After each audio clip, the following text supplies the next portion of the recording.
Live? We're live? We are live. We are live. Welcome. Common Sense Watch Along.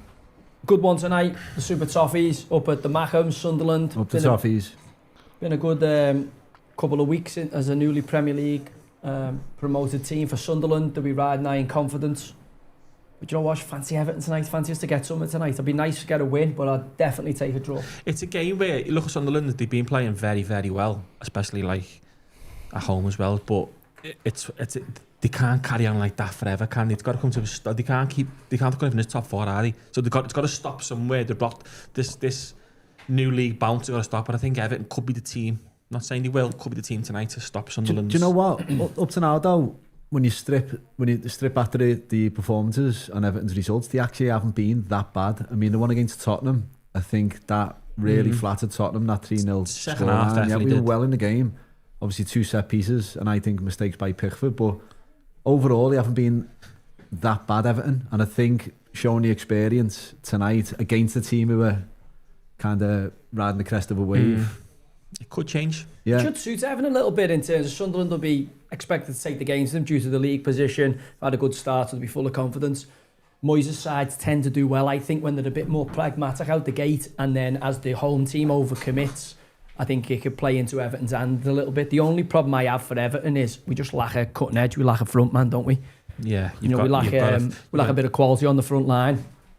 But then the other side of that is Tottenham, caused us problems from set plays, and I don't think Sunderland have the same physicality from the set piece, so you'd hope that be an advantage for Everton. But as I say, I think it'll be a tough place to go. The fans will be right behind the team, as they always are up there, the Mackhams. And honestly, and on art, if Everton were to draw the game here today and take a point away, I think just for the state of play, West Ham picked up a win yesterday.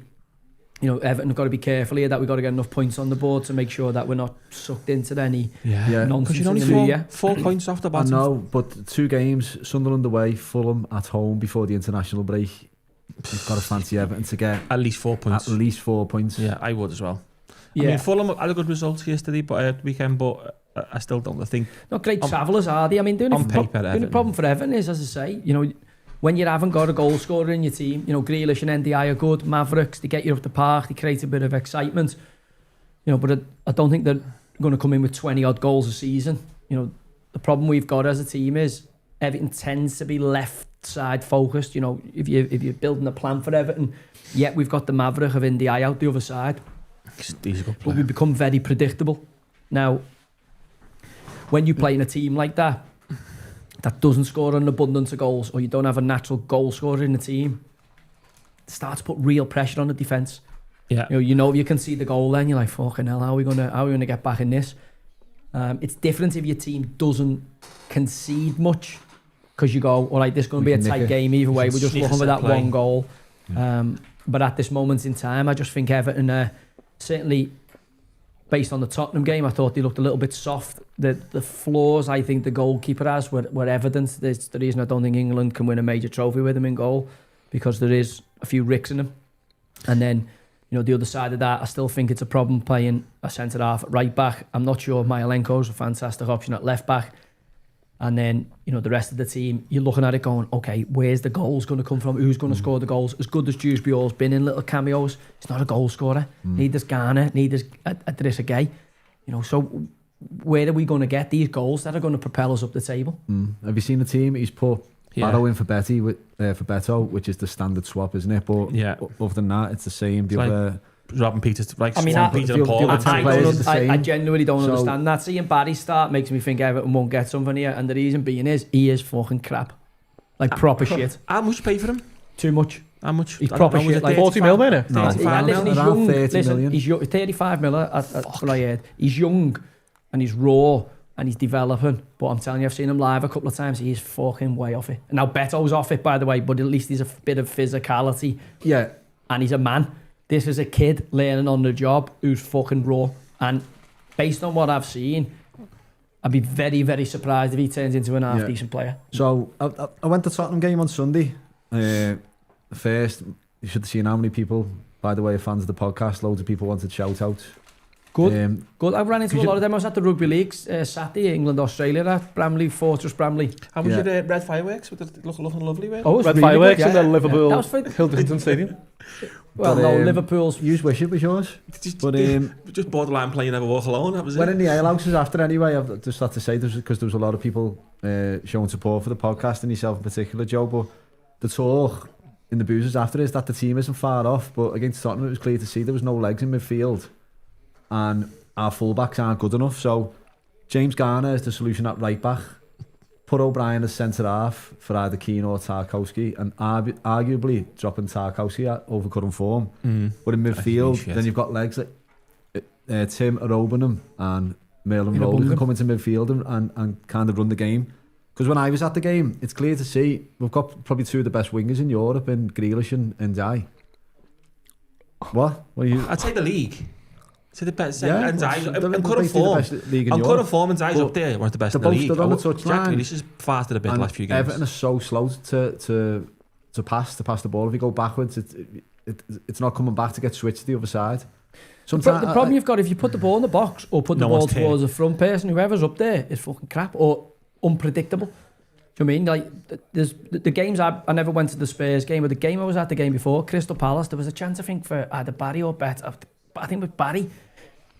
And he just couldn't even get the ball under control. It looked like he was like out of sync with like his eyes. It looked like he had something, like this perception of where the ball was at. that could be Beto or Barry Ladd. Well, and then they make the change and he puts Beto on. To be fair to Beto, with Palace game, he came on and he charged around and he disrupted the back line and he got Everton going.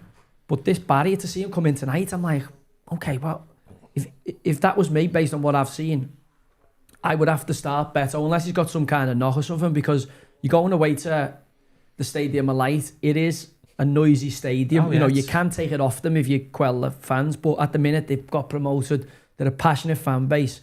They believe in this team. This isn't an easy game at all for anybody. I think it's going to be a tough place to go. The Stadium of Light for everybody. And Everton go there whilst they've got their tails up, and I do honestly believe that from a striking. For the start. Well, he charges round. Now, the problem you've got is we have a left-back in Myelenko who just doesn't seem to have progressed as a player. He's awful. Even when he passes into Grealish, the runs, the underlaps and the overlaps he makes are either ill-timed or the wrong type of run. Like he doesn't really... I don't really know what he brings. He's not a disaster as a player. But I look at him and I go, you're a decent size, but what are you actually bringing to the game? Yeah. I think Michael Keane has been shell-shocked at Everton. He's had a bit of a better season this year than previously, but I still think he's got to be moved on and replaced if Everton are going to progress. I do think Tarky's form hasn't been quite as good this year, and I think O'Brien's going to be a really good centre half. But how long is he going to keep playing him at right back? Because every time you end up with him on the ball, you're going, well, what the fuck's he going to do? Cross in? He's 6'6". Yeah. All credit to the lad. He has a right go. He has a right go, but he's not a right back, is he? Yeah. Do you know what I mean? I mean, he's had a right go and done well since he's been put.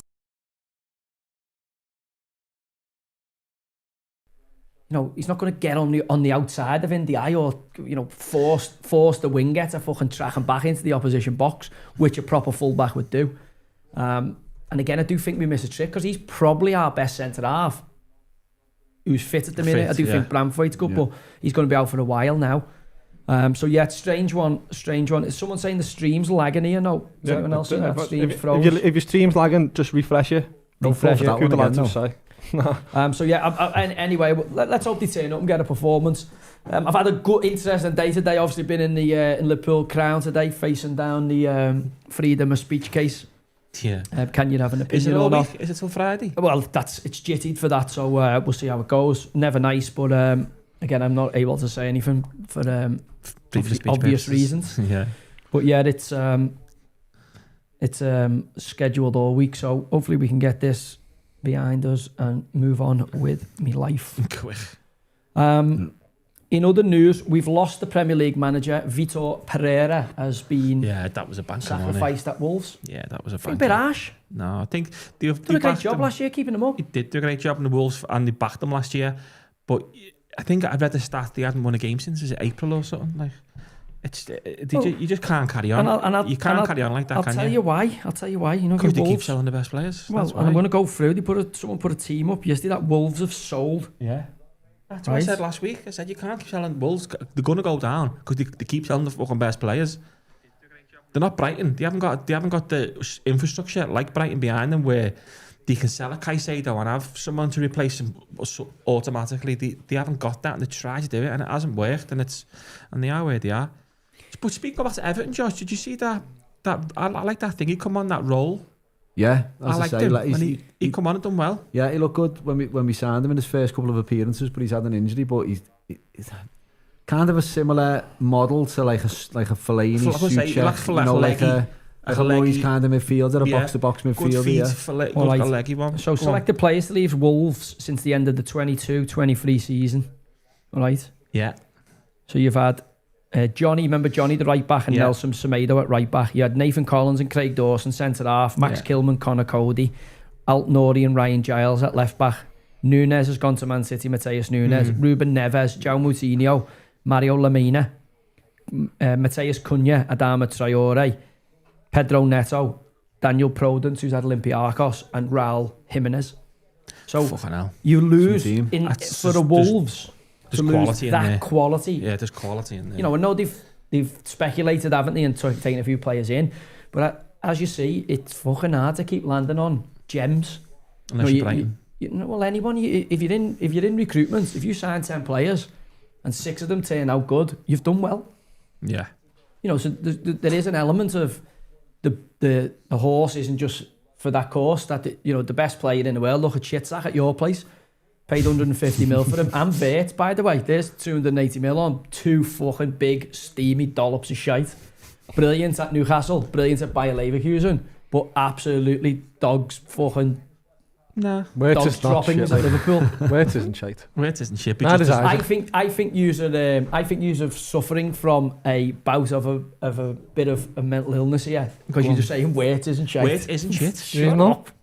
He's been crap. He scored a goal. We got Meg, to be fair. He got Meg the treat. He come on and pinged the ball out wide to absolute no one. Well, when I got megged by the fella at Hamilton for Rangers, the Scottish footy fans couldn't wait. Now, I went on a free transfer. I didn't get bought for 130 mil, and I was at the back end of my career, near the end, as opposed to the greatest thing since fucking Lothar Matthäus to come out of Germany at the start. Laddie, he didn't get megged. He got the ball knocked through his legs, turned around, and his kecks pulled down, and his fucking arsehole shown to the cop. It was an absolute... But listen, it's a worry. Get yourself, go and get the echo, pal. It's a worry for Liverpool because they've had to revert back to the old 4-3-3 at the weekend and basically bin off all the new players and start with what we had last season, and we looked far better. Salah in his main position looked far better.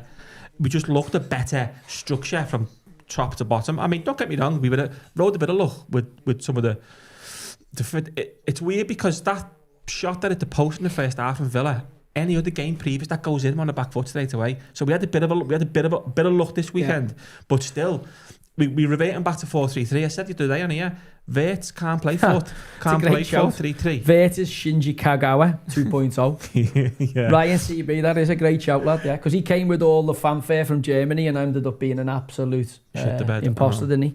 But for Salah can't play 4-2-3-1, which is Vert's, or 3-4-3, which is Vert's best. Well, I've started with Muzzy-Vember anyway. I'm going to grow Muzzy for clean shaved up for this November or next. Yeah, sure, no, yeah. Take it a while. I'll come online. I'll be like, fucking... The United fan is growing his hair and still doing 5 on the bounce. Yeah. Legend. Oh, you killed them up there, yeah. I thought it was 3 on the bounce. No, it was 5. Didn't Necho Williams tweet something? No, don't do Yeah, Necho Williams tweeted something and said you have to put them scissors away or something. It's like, that's quite funny, that. I've seen Dyche complain about the VAR decisions. No, there I wasn't thought the the VAR. ball, there was on the sideline. Yeah. He thought the ball had gone out in the. He thought the ball had gone out before stayed in. Sorry, yeah. But when I looked at it, I thought it looked out. But then it's a hard one because it's without having the right angle, you can't say whether it was in or out, and you're looking at the wrong angle. So it's impossible to give 100% accurate. To me, it looked as if it was in, but I was not 100% sure if it was in. Yeah. So I'm like, so he can moan about it, and he's right. You should have some sort of that goal line technology. But then, are we slowing the game down even more, bringing more nonsense into the game. Just it's a mistake. It's happened to him twice in 2 weeks, so it's harsh. I'm not for it anymore. I want it gone. No, I'm not for it anymore. I don't want it. Yeah, I'm not for VAR. We got done VAR again the weekend, didn't we, Liverpool, obviously? Liverpool did? Yeah, we got VAR. You won 2-0? I know, we got VAR still. We got a goal this last. TKs? Yeah. It's good goals, well, yeah. Was well offside, wasn't he? It was offside, but I mean, that line didn't give it. I tell you who was unlucky, West Ham. Did you see the Sunchak Newcastle game? Sunchak must have been offside. No, Sunchak's a big meathead and he's 6'5" or something. I reckon if he had size 14 boots on instead of size 23s, he'd have scored. It was that was offside. Well, that's what Botsdale was saying on today. Was it who does that? Is it JJ Bothroyd? Does it? On Sky with Dave McGallagher. So he was saying, he was right. He said he stood next to Dave McGallagher. He said, put our heels together. He said our heels are on the same line. He said, but my toe is like 2 inches in front of yours. So that's your fault. You got a big foot. Yeah, but at least you can kick balls, so you can get your toes in balls, so you get an advantage. But you might be offside. Yeah. So it's like he's I right. Thought for me, again, it's this debate, isn't it? Of does it improve the game? I don't think it does. But when there's that much money in the game, I think they've got to have it there. Otherwise, because you have started that legal challenge in the space, like all that nonsense would come. Do you know what I mean? In terms of people suing individuals, because we're getting into that kind of territory. If you can't get the VAR back up because they can fall back on, well, I got advised by someone in the studio, that was that decision, and so there's a little bit of an area of unaccountability from the match official and the VAR studio, and we've seen lots of ambiguity when these decisions have either been made in the aftermath of them, or when Howard Webb and Michael Owen or whatever have done the show where they go on to explain and they allow us into their communications what they hear. I think the way to solve it, it's not really a hard solve, and I can't see why no one else can actually see it. We should take the authority away from the VAR and give it back to the referee. Let the referee make the decision, but say to the VAR, listen, just check that for us. So VAR can't come in and re-referee situations. Well, that's what I understand, that the way it's done in rugby union. The ref asks the VAR to check but also they do come in from time to time if there's something mad. So again, for me, pick the match day officials and let them referee the game. I just think we're losing. Like it wasn't even nice at the rugby league the other day because they have them stoppages. And theirs are longer than ours, do you know what I mean? In terms of they're going over it and replay, but they show you the replay in the stadium as it's going on. Then the ref comes on, mic'd up, and it's done. Now, it is long, and it is, it stops the momentum, and I think it ruins the atmosphere, and it ruins the occasion. It did of the rugby league at the weekend. Now, yeah, it's slow anyway, it's the setup to take a kick or whatever, but I just think when we apply it to football, I just don't think it improves the overall product. Yet you get... some decisions that you probably get more decisions right than you get wrong with it, but it isn't 100%. So you're still going to have some kind of human error. Does it make it better? No, I don't think so. No. Right, getting more right with VAR than without it. That doesn't automatically make the game better. It'd be interesting. Get a poll out for the chat now, or see if people prefer VAR or would do away with it. Well, it's worth asking. Yeah, I've got another poll for you later as well on a goal of the season. Paul has seen 2 fucking unbelievable goals on the weekend. You want to see the Inter Milan goal? No. Zelensky. Oh my God. That's up there, but then there's a lad who scored an even... Real Madrid. See the left back's goal? Yeah, top corner. Yeah. Who's that man you in? Wait, is it not as good as the Inter goal? I liked United. No. Barella's ball out to him, unbelievable. Knee height. The corner edge of the box, Josh. Yeah, I've seen it. Zings it out and just runs onto it, side volley top in. But there's a lad for the Orlando Pirates who scored a fucking thunder bastard at the weekend as well. Yeah, it doesn't count. Not really. Was that the one that hit the bar in?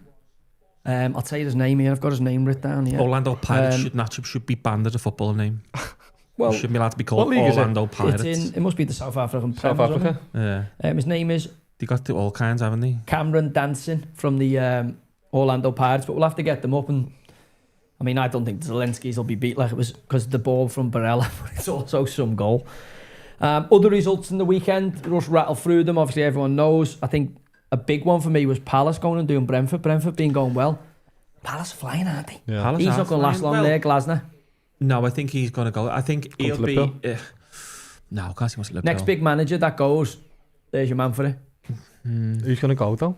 Don't know. It is a big one. Who's going to go? You know could go. Thomas Frank's gone out the fucking woods. Thomas Frank could go. Interesting. Did you see him getting fucked off by Jed Spence? Nah, but... And his captain, Van der Ven. I also think you've been beat at home. Last thing you want to do is go and fucking clap the crowd. I think Thomas Frank's shown a bit of fucking nonsense there. Trying to get them back out instead of going, do you know what, fucking been beat. Would he get him back? I thought he just walked straight past him. He basically said, fuck off. I thought he just walked straight past him. He was trying to get them back out. Are you saying the players are disappointed in the fans? Do you reckon Spencer's fucking the fans off for booing? Do you reckon that's what he's doing? I don't know. Possibly that, but also... Didn't even think of that. Like, you've been beat at home. But to be fair, they've just come up to Everton and won 3-0. Yeah, you've been beat at home. You're doing all right in the league. Fans are getting after you because they lost to Chelsea, who always beat them. And the last thing you want to do is go around and clap the fans. You know, I know sometimes it's the right thing to do, the away fans, but at home, you know, fucking hell. I don't see the big thing. I think people are making a mountain out of a molehill, like for Thomas Frank. I don't think it's that and you insulting. No. I don't think it's that insulting. Hey, listen, you know, I don't have to fucking shake hands with everyone all the time, you know. Fucking big pat of cake. Shaking hands for the game and that. Shake hands. Listen, they haven't told him to go and fuck himself, have they, either? So just walk past them. I don't see the big thing. I do think a lot's been made out of it. And also, you know, Thomas Frank, really, let's be honest, should he... Do you need to be telling players to get back out after the defeat? I don't know. I don't think there's any... If you've been beat 1-0, you're going, well, why have you walked around the fucking stadium clapping me? Why don't you put that energy into your fucking performance? That's all the fans will say. Fucking walk, and as you walk around clapping, all they're doing is telling you to fuck off. I know what you mean, yeah. Do you know what I mean? I know what you mean. You can't win if you do, you can't win if you don't. I just think it didn't look good on the pitch. I've voted. You vote? Yeah, there was other... I thought Fulham got back on track, which will probably make Everton's next game difficult. Winning 3-0 there, Wolves seal the fate. I mean, by the way, Wolves defended in that game was fucking comical. It was like the fucking... Like statues? Keystone Cops. Like the Keystone Cops, weren't it? The ball's coming in, Arsenal scored another set play to get them off and running. But and they then scored an open play goal, so that's... They did, yeah. Declan Rice had him in the fantasies, so good news. He's on playing him, you know. He's coming on and he's getting there. But I don't think... Like, Arsenal not conceding goals now. Gabriel Hines are going in there. I think Pep Linder's going into City. The freshen up of that coaching staff, bringing that, you know, Kolo Touré and Pep Linders to City. And obviously... Gabriel Heinze coming in, and they're saying that Gabriel, the defender, has got on like that with Heinze. Now, defence wins championships. Yeah, it does, yeah. Yeah. It does. As stale as they've been, you'd be a brave man to back against Arsenal at this moment in time. Now, City are flying. I can't see them conceding. I can't see Arsenal conceding. City are flying. Fucking... And know the way to the finish line, which I think there's a lot to be said for that. Who knows what fucking fella from some mad fucking... other environments Arteta's going to bring in, whether he adopts any more pets in the home run or whatever to try and fucking get a bit more screw up in the building. But I've got a feeling that it's City and Arsenal shoot out for the title, and I think City. I think Arsenal have just got more fucking ruggedness to them. I just don't think they're going to concede loads of goals. This is City's big worry. Haaland's a freak in nature. Yeah. He's a freak, but look at that. Is that who scored the other goals? Oh, he's a freak, yeah, in terms of he scored 13 goals. The next one down's 1. Yeah. Yeah, 2 on goals in it. It's nuts. Yeah, he got 2 assists at the weekend, Cherky, but you don't see him weighing in with a load of goals, do you? Foden needs to recapture that kind of player of the year form. If they keep Haaland fit, they're definitely right up there. If Haaland gets an injury like he did last season, say, I can't see him getting anywhere near it. But again, you could say that about Gabriel. You could say that about you could say about a few players, but Gabriel for Arsenal, they've got players who can, like Ben White can come in and do a job. They've got players who can come in and be very good. Yeah, but, the fullbacks, they've got 4 quality fullbacks. If you're the team that wants to win the league, the first port of call is, have we got a boss goal scorer? Because we're going to need to score goals to win the league. All right, we're going to have... So Man City, in my opinion, have got the best goal scorer in the league. In the world. Well, some would argue in the world, but definitely in the league. Yeah. And then you look at the backside, that spine of the team, and you go right through the spine of the team, you know, to Donnarumma now. If it had been Trafford, I'd be saying this is Arsenal's to lose. Yeah. But Donnarumma's got experience. You know, Ruben Diaz looks back at it. Rodri being out, don't forget, they're doing what they're doing at the minute, and Rodri's still unavailable, so he's going to come back into the fold. You know, Arsenal, the signing of Eze is a great take. I think he's a good addition. And Arsenal have invested at the level that they should be the team that wins the league. You know, their investment has been a league attempt to win the league type of investment for the last few windows. They've got to do something this window. This season, no, he's gone, hasn't he? Well, I think Ahead. City are in it. This is Man City 2.0. This is the next iteration of Pep Guardiola's City, isn't it? You've got away from De Bruyne, you've got away from some of the stalwarts in your team, your Edersons, etc. You've changed the fabric of your group. Kyle Walker. And now it's like, okay, what's Pep going to do? The way he uses these players is completely different to what I've ever seen Pep's team set up in the past before. Mateus Nunes at right back, for instance. You're seeing, the way he's playing with Cherhy in the 10, almost like a 4-2-3-1 as opposed to this kind of 4-3-3s of the past. And the only thing I look at, I think Arsenal, when I look at it, are more masculine, more manly, they're more physical.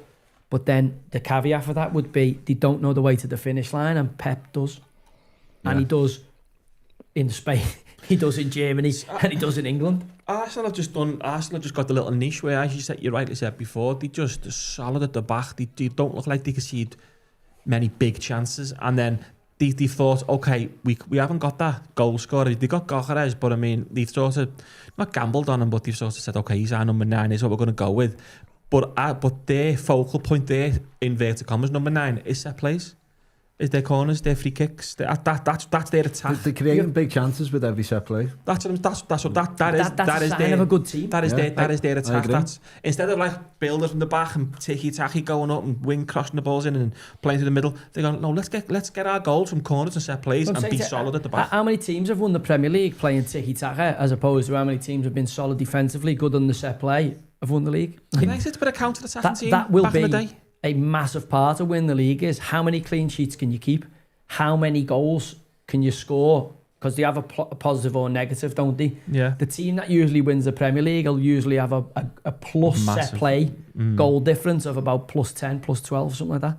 Very rare you'll see them level or 1 or 2 plus on the set plays. That's goals for and against in the set piece area. Yeah, that's positive. And I think Arsenal at the minute, no doubt about it, they're the best team from set plays defensively and offensively. Everton were decent, very good up until Spurs game.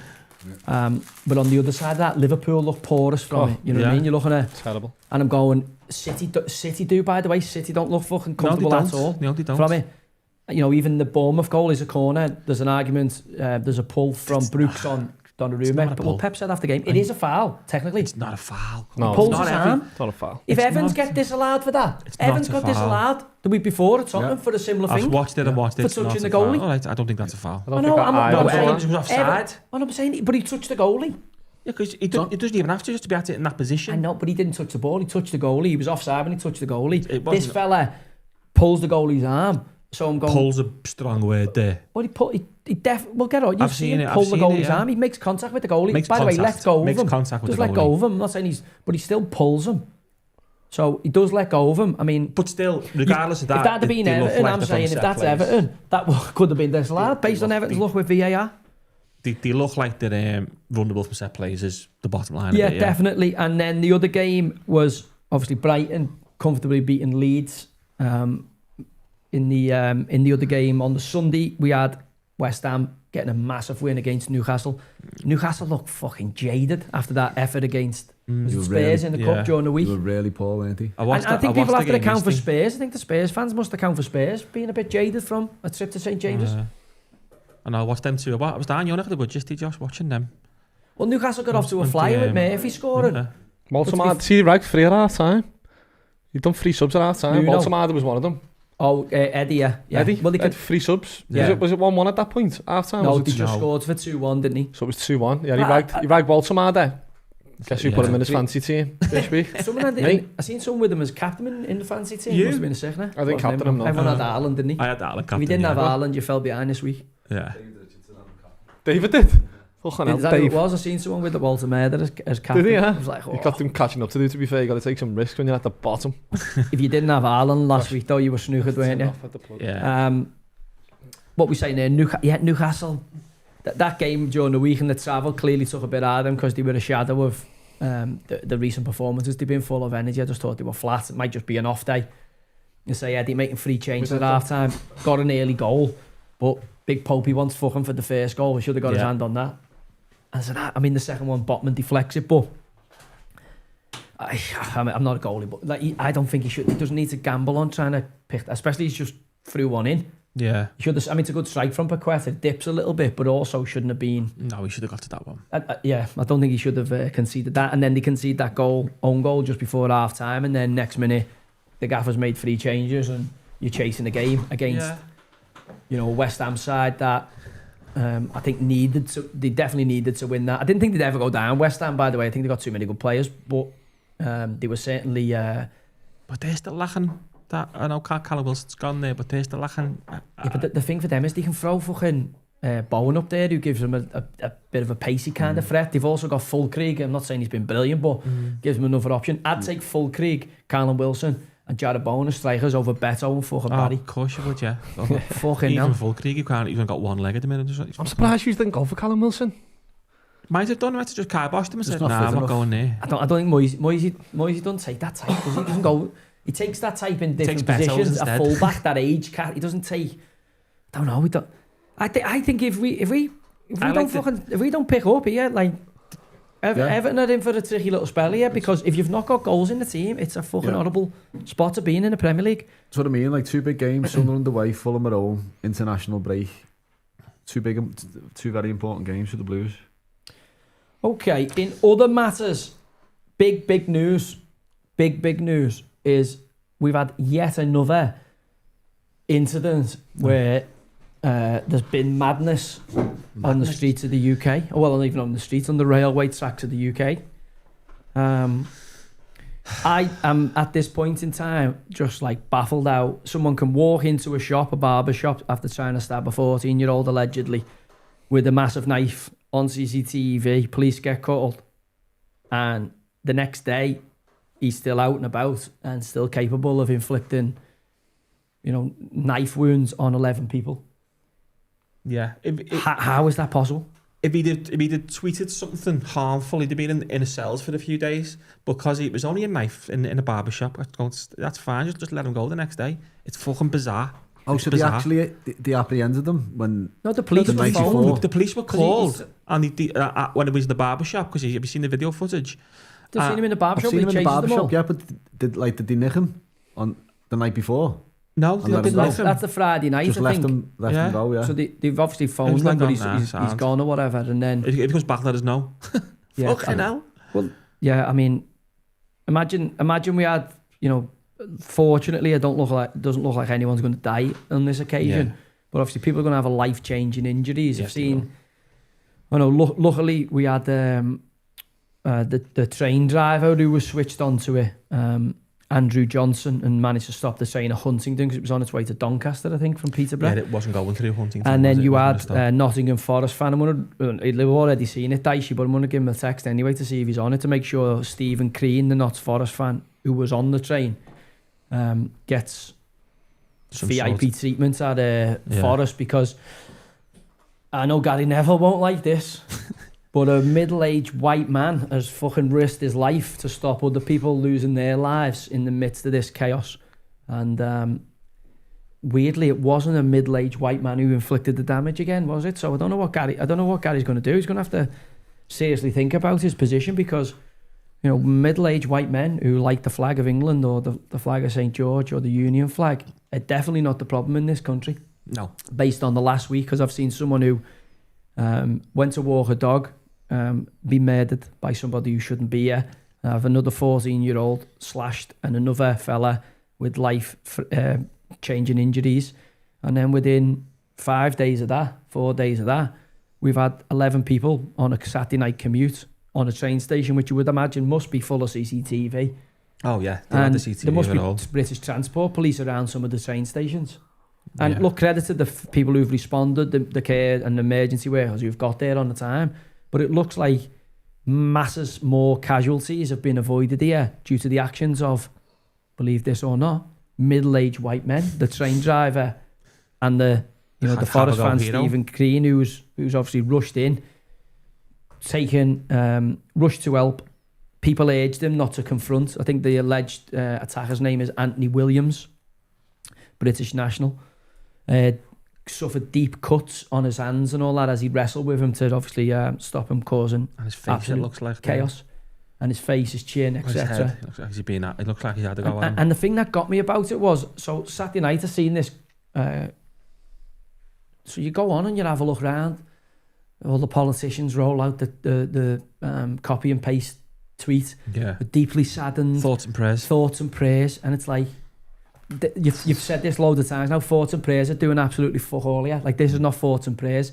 And then what you get is, there's a lot of people online, certainly lefties online, who are like delighted that this isn't an illegal immigrant. They're like, and you're like, nuts. What there's people being stabbed here. It's horrible, lad. And they're like, well, he's a British national. Just don't give a fuck. It's like, fucking mad. It's madness. but again, we've had loads. Lee Rigby was killed by British nationals. Do you know what I mean? Like, there's British nationals. Axel Rabjakana would be classed as a British national. He's a Welsh Christian at one point. 7/7 attackers were British nationals. I don't give a fuck where they're from. They cause them. You can still have incels, can't you, within the... And it's not being classed as terror, because terror is classed as political or religiously motivated. But how do we know it's not politically or... At the minute, is he just a nut job on his own? Or as... Well, clearly he is, because in the fucking bingo the night before. But we don't know about any... Is there any...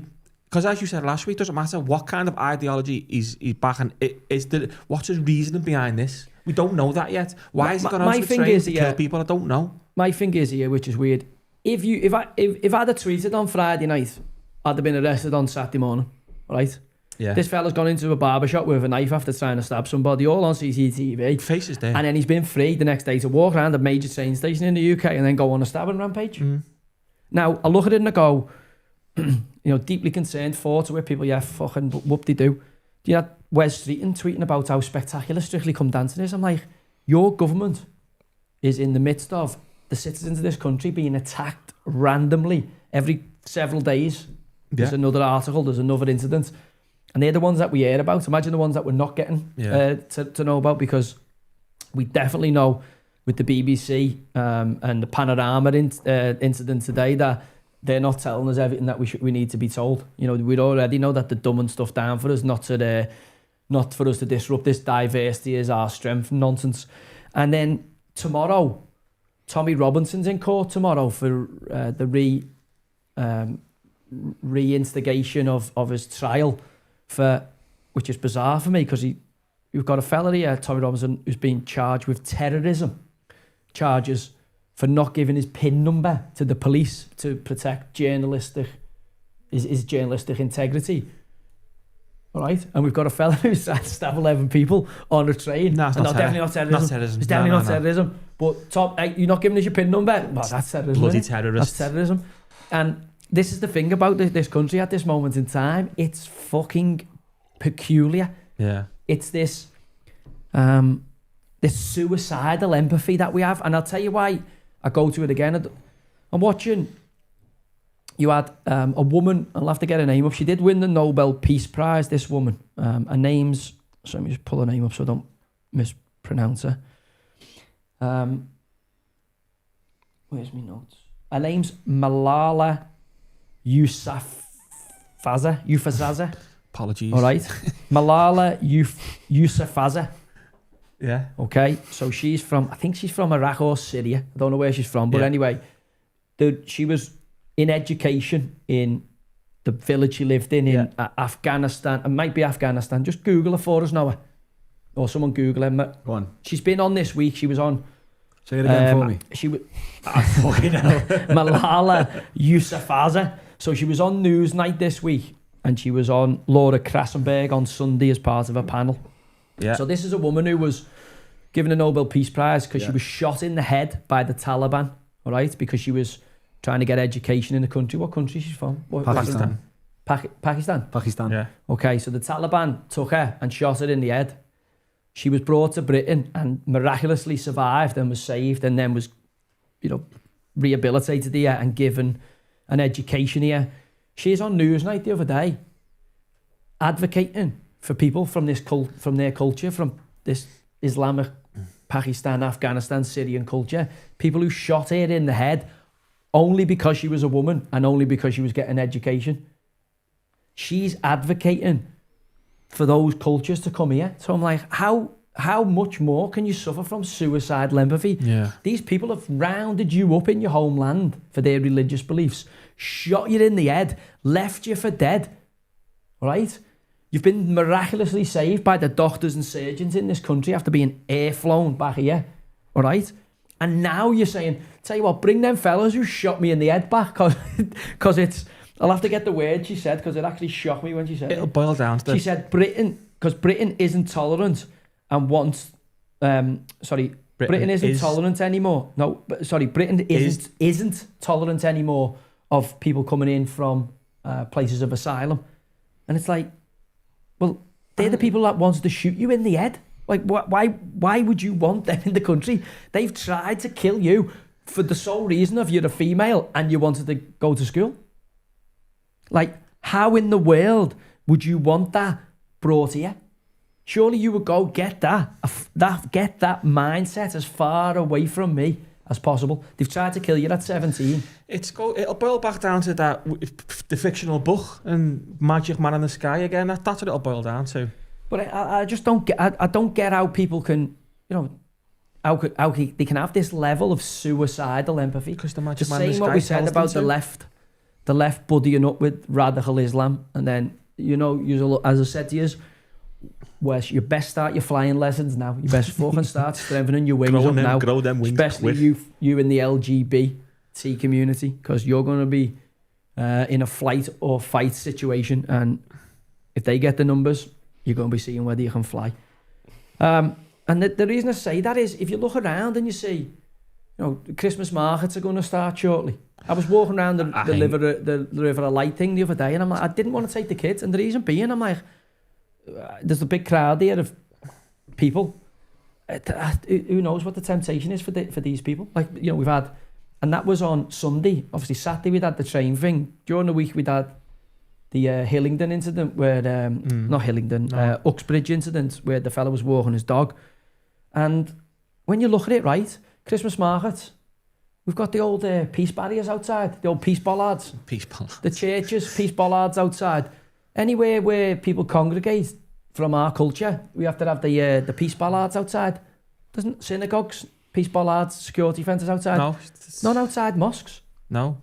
So that tells you everything you need to know. This is coming in one direction. They get given millions in funding, and we don't know where that's siphoned through. So you know that 1 in 8 people in prison now in the UK is a foreign national? 1 in 8? 1 in 8. I've seen in London, some of the prisons in London now, they're like 49%. Oh, I'm going to hit you with some even... So 1 in 8 foreign nationals are in prison here, right? Dead easy.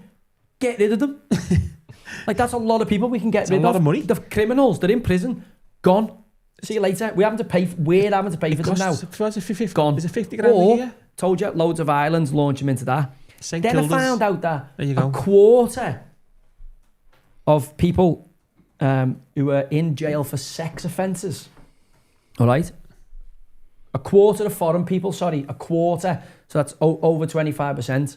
25% or over of foreign people are in jail for sex offences, all right? And they come from 5 countries.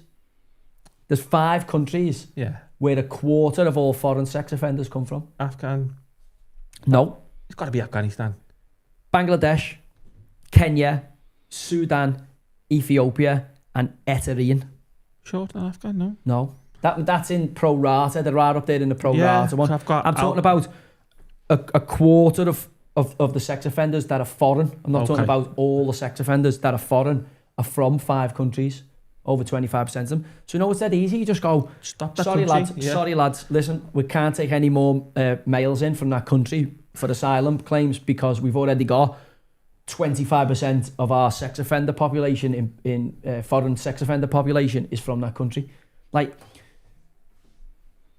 foreign nationals, we've got enough with the people who are from here committing the problems. Yeah. They're hard enough to deal with. And people go, well, white people do that and Scottish people, you go, but we don't need the other ones here. They shouldn't be here. I tried to explain it. The way I try to explain it is, okay, we've got a boat and there's loads of holes in the boat and it's sinking. This is all our own problems and we're trying to fix these holes, and then the government's making holes behind us, bigger holes. What's sinking the boat again? So we've got to fix them as well as them. Well, it's the strain on the country. It's not that. If people are coming in and being vetted correctly, but we've got people coming in from war zones where we've caused or been part of the coalition that have caused the wars. So they're not going to be wanting to do anything positive here, or they're coming in from the Empire or the Commonwealth and they're coming in with a certain mindset towards what this country owes it or what they're going to do about it. Sorry, we're off here in the Everton game. Strike. We've actually started. Get it on there, lads. Nearly 1-0. Watch this for the strike. Jimmy Garner. Oh, good hit, lad. Yeah, he won't be able to hit that from right back. So what you've got going on in the country is like just this insanity of a problem we don't need to have. People still coming in unvetted all the time, illegally breaking into the country. The ones that are causing offences, we're letting out with mistakenly. The ones that are going into shops with knives, people here, we can't even arrest them. So they've got 24-48. So it's like, what else is out there that these are missing? And is it going to be your mum next? Is it going to be your daughter next? Is it going to be your kids next? Well, like I am literally, after seeing what I've seen today again in The Crown, I'm like that close to leaving this country. The only thing that's keeping here is I want to fucking fight and I want to see it turn around and become the country we know it can be. But like every week, there's 4 or 5 incidents of madness. And what are you paying your taxes for? Because the police are two-tiered. We've seen that in Swindon. Don't know whether you've seen the incident in Swindon where there's a 13-year-old in St. Joseph's College in Swindon who's been attacked by a group. It looked like 5 or 6 young black lads. Have booted them all around the floor, hitting them with a belt, knocked them unconscious. I've seen that, yeah. Right? Filmed on Snapchat. It's all there. No further action from the police. They've said, the school can deal with it. The mother's furious because he's obviously been battered, knocked unconscious. And I'm looking at it going, well, because of their age and they're on school premises, I'm like, you're arresting people and putting people in jail for sweets. You've got groups of people here attacking a single white person. Imagine that was 5 white lads on a black lad. It'd be front page news and it'd be all... Are you telling me the police would say, no NFA, no further action, let the school sort it out? Well, you see what happened with the silence documentary that Toby Robertson put out about all the misconceptions there. And again, we have to start thinking now that there's definitely two-tiered. If you're white and you're of a certain demographic, you don't get the same justice as other ethnicities. You just don't. Did you see the video? There was a video outside one of these asylum hotels last week, and someone was filming like the people coming out, and there was these 2. I don't know what they were, but they obviously weren't British. They were sat on the wall outside this hotel. One of them, he's talking about how we're not vetting people coming to the country. This one's looking at the fellas filming him, like pointing at him, laughing at him. He's got a gun tattoo on his neck there. You can just see a big like M16 tattoo. He's got a Nazi tattoo on his wrist. This obviously a illegal immigrant. Just laughing. I'm thinking, if you're coming into our country and I'm looking at your tattoos and going, yes, mate. But no one's vetting them. But that's the whole problem. No one's having that conversation with them, are they? Because he had Al-Shami. The synagogue, the fellow who attacked the synagogue, was a bomb maker, wasn't he, in Egypt? Is that not right? Was he not? Who was the guy who was arrested for? No, sorry, I'm getting them mixed up. There was a guy who got arrested for being part of the Muslim Brotherhood, which is feared by the Qataris and all that because it's seen as up there with the Iranian Revolutionary Guard, who'd got into the country, but he'd been convicted of making bombs for an Islamic extremist. The Muslim Brotherhood that's in the Middle East. So I'm like, the vetting process is nuts. Yeah, imagine how many more are here. This is what I'm saying to you. Imagine how many more are here. And think about forget about, you've just seen the companies that supply the asylum hotels, the asylum community, announced that they're on track for record profits. Oh, of course they are. Well, no shit, Sherlock. Well, how is that a profitable company? It should be a non-profit organisation if it for the state of the things what it's in. Because you're talking common sense there, but there's no such thing when it comes to the governments and brown envelopes and dipping your bread in the gravy train. Well, what we've got to go for here, what we've got to go for here is what's happening currently in the US, which is obviously they've tried to prosecute Trump and used all the apparatus of government to cause chaos so he didn't run again.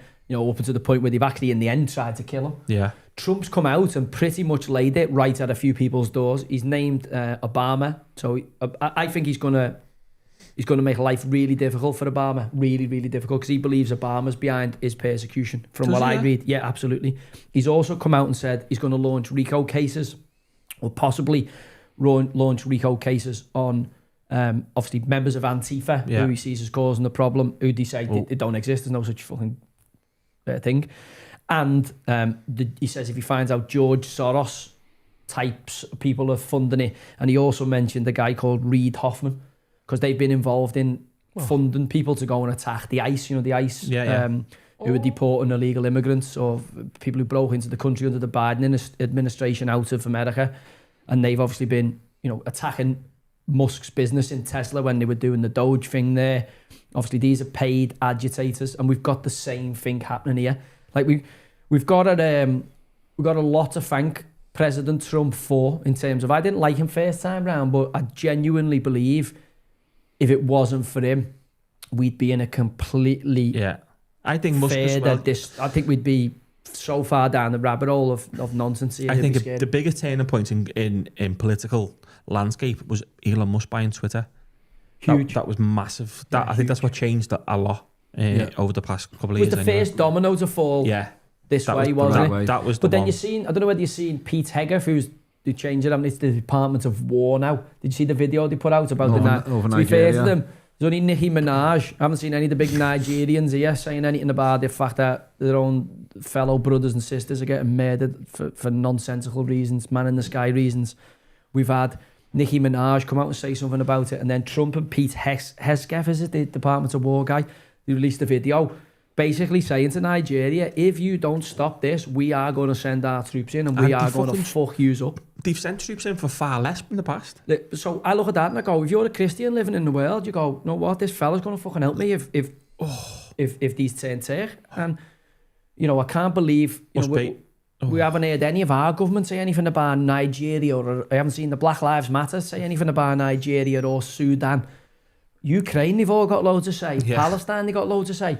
Well, weirdly, because there's black people getting killed and they're not, nothing to do with the Jewish people who you want to attack, or nothing to do with the pro-Palestine, left-wing nonsense that you're pushing. All of a sudden, there's radio silence. Now, at the end of the day, is one life in Gaza worth 10 lives in Nigeria? Is one life in England worth 10 lives in Nigeria or Sudan? So where are all these... Where's Mark Ruffalo? Where's Javier Bardem? Where's all these people who were fucking out there with the Palestine, with the keffiyehs on, protesting on the streets? Fucking double standards, because they've all gone missing. Absolutely all gone missing. Items for Nigeria. You wouldn't have to wear nothing on Instagram for Nigeria. Well, again, he's also said that he's going to... this Ilhan Omar, do you know who this is? The woman who's... I think she's in Minnesota. She's running to be a senator in Minnesota. No, not at this one. But she's accused, allegedly, of marrying a brother to get him asylum. So she's a senator or a politician in America. What?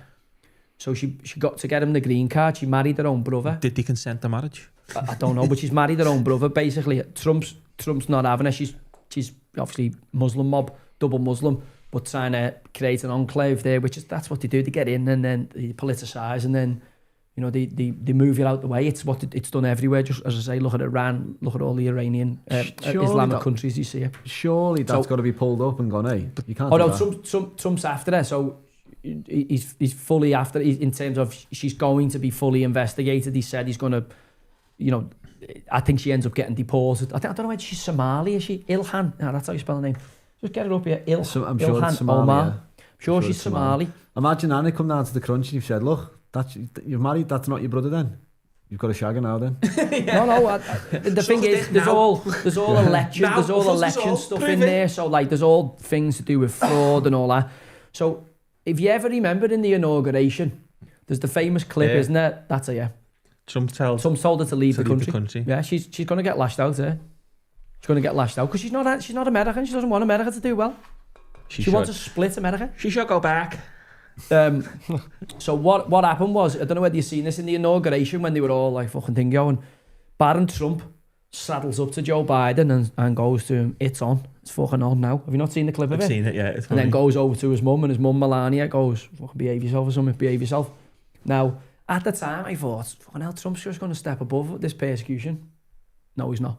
These are all getting it. Before his time is out, before this Republican movement's out, I'd expect to see Barack Obama in front of a court. This Ileana, all these are getting launched out. This Ileana, and all that. Is, yeah. Now, the problem is for me, there he does then fall into the kind of stuff that the lefties have been saying. rounding up people and getting rid of them. It is kind of in the realms of fascism, isn't it? Well, But also, if they're against your country, seriously, if someone's against your country and you throw them out, how is that fascist? Yeah. I don't think it's someone fascist. wants to see your country ruined. I don't think it's fascist, but... So, if you want to see the country you're currently in ruined, you want to see it ruined for what's ever happened historically, which is there's loads of people in our government, there's loads of people in our country who want that. They want to see us brought to our knees and, whatever that looks like to them. And the same in America.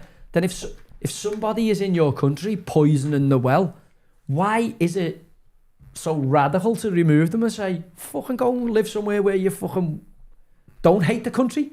You hate the country so much. Why are you trying to poison the well? Fuck off. But we don't. And it is refreshing. I'd love to see people who are against our country rounded up and deported. People who shouldn't be in the country rounded up and deported. We have enough problems with our citizens. We don't need the dregs of everybody else's. We don't need people who are coming here to game and take advantage of our system. And there's far too many of them. I know it's not all of them, but there's far too many of them who have overstepped the boundaries. And it's time that a common sense policy comes in. And we start to reverse this crazy situation that we've currently got in our country of people who, lions, tigers and hyenas, who have illegally broken into the country, attacking our people. They shouldn't be here. What's the next steps in your opinion? Here? Yeah. We're going to go through a political turmoil. We're going to go through, every week this Labour government gets further and further into the mire, don't they? They're never getting back in again. So they're going to have to remove the leader. The leader's going to have to go because nobody's going to vote for Starmer at the next election. So that means somebody in the Labour Party's got to emerge. I don't think Kemi Badenoch's going to get enough votes to get over the line, although, every time I hear her open her mouth, she speaks quite well. But I don't think she's got that gumption. I don't think she's got that the je ne sais quoi. You need to captivate as a black woman. I don't think she's got the... I don't think as we've seen with Kamala Harris, a black woman doesn't carry the same... you don't want them really to lead you as a group of men. You want men to lead you. You want like Vladimir Putin. I'd say a little bit different. I've seen that Italian woman. Oh, Giorgia Meloni, yeah. So but I'm saying on the whole... I'd be fully behind someone like her over probably half the men who are running to try the country. She does want someone who's competent, surely. Yeah, if someone... I think it possibly could be a woman who brings out of this mess. I think it could be.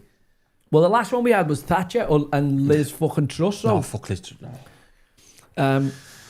You know what? There's no one in the lineup who can say, yeah. But again, who knew about, the other alternative is obviously Farage and that mob. But for me, I think you'd be a fool to back against them. But I'm looking at it going, they tried to kill Trump. I got a feeling they'll try and kill him. I got a feeling some loony radical, because they keep calling him a fascist. They keep saying he was Hitler Youth or whatever. Fucking David Lammy came out and said, and then had to apologise. Yeah.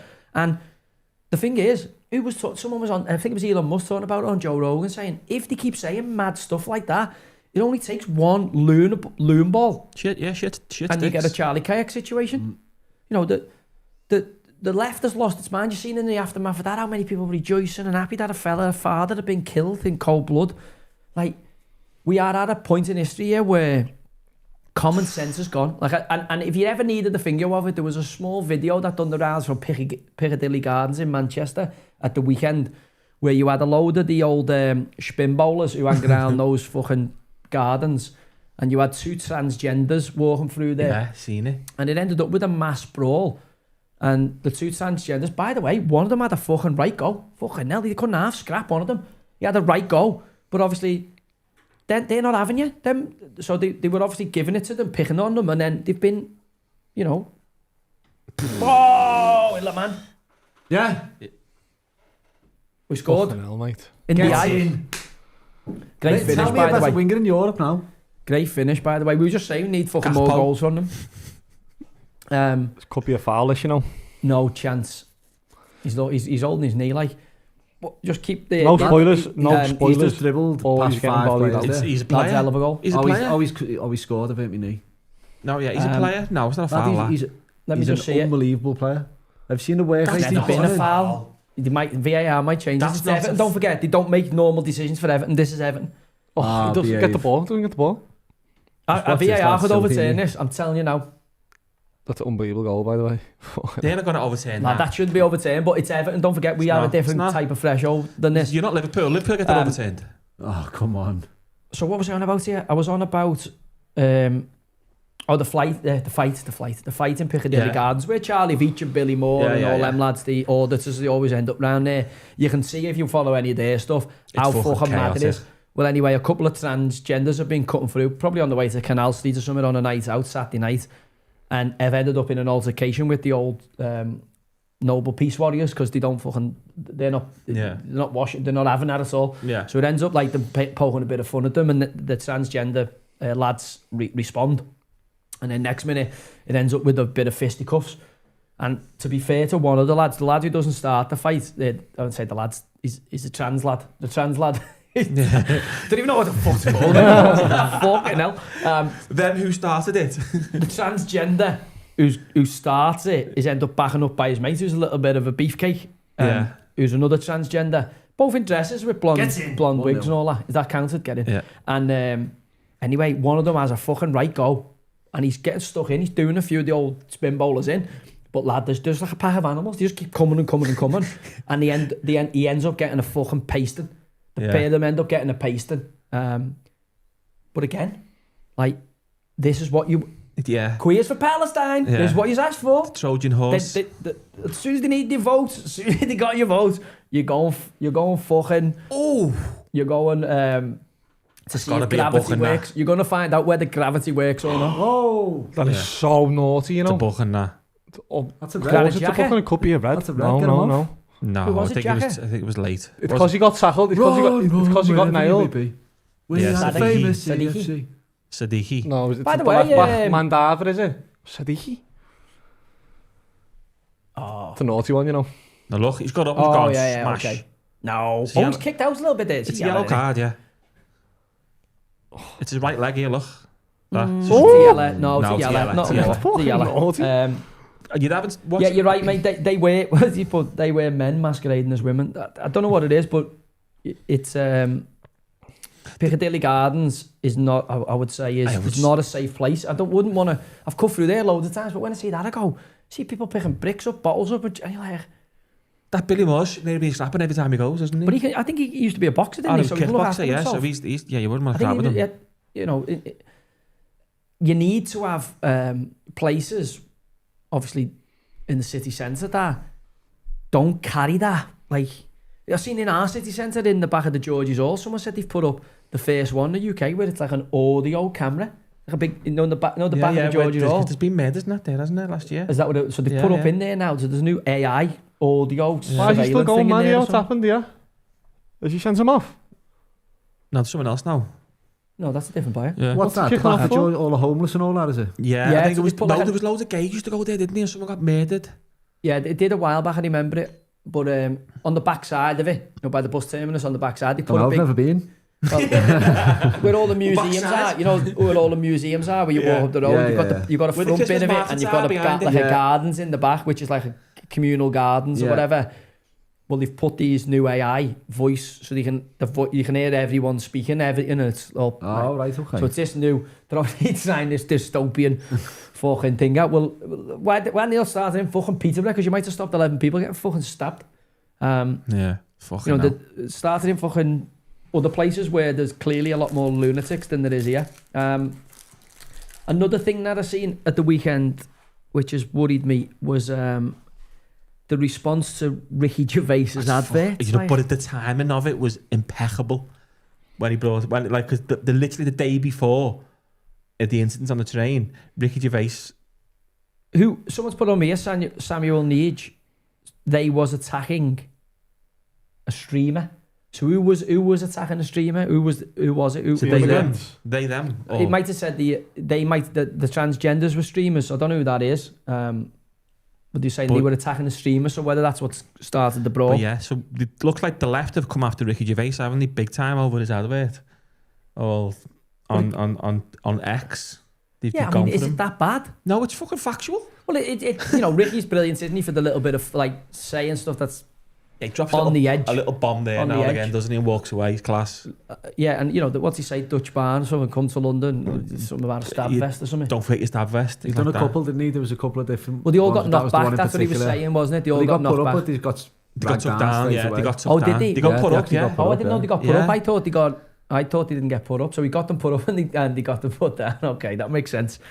So they can't want to like that, will he? So The that's old, what Bush up the left have all come after him, and then the next day that happens on a train.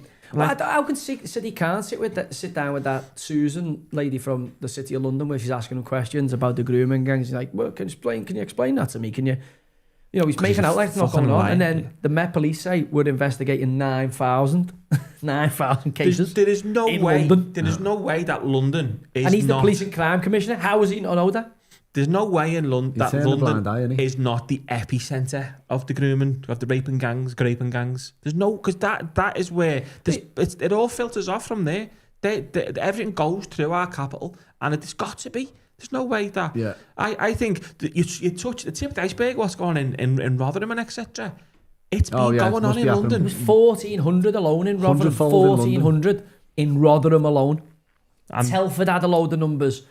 Bradford haven't even collected the numbers because that's fucking Bradistan, innit? How many fucking white people live in Bradford? Not that many. did you see the MP in Rotherham? What was her name? Holden the whatever the whole, you know, the MPs where they speak to you. Yeah. And she it was in fucking Afghanistan. What's the language they've got? Come on, you know. In Afghanistan? Bangladesh. Bangladeshi. It was not Afghanistan. Was it? He held it in like a Bangladeshi Yeah, Latin. someone just put in the comments. Oh, just did the post. Someone just put in the comments there. There is 2 politicians from Bradford who have applied for a political role in Bangladesh.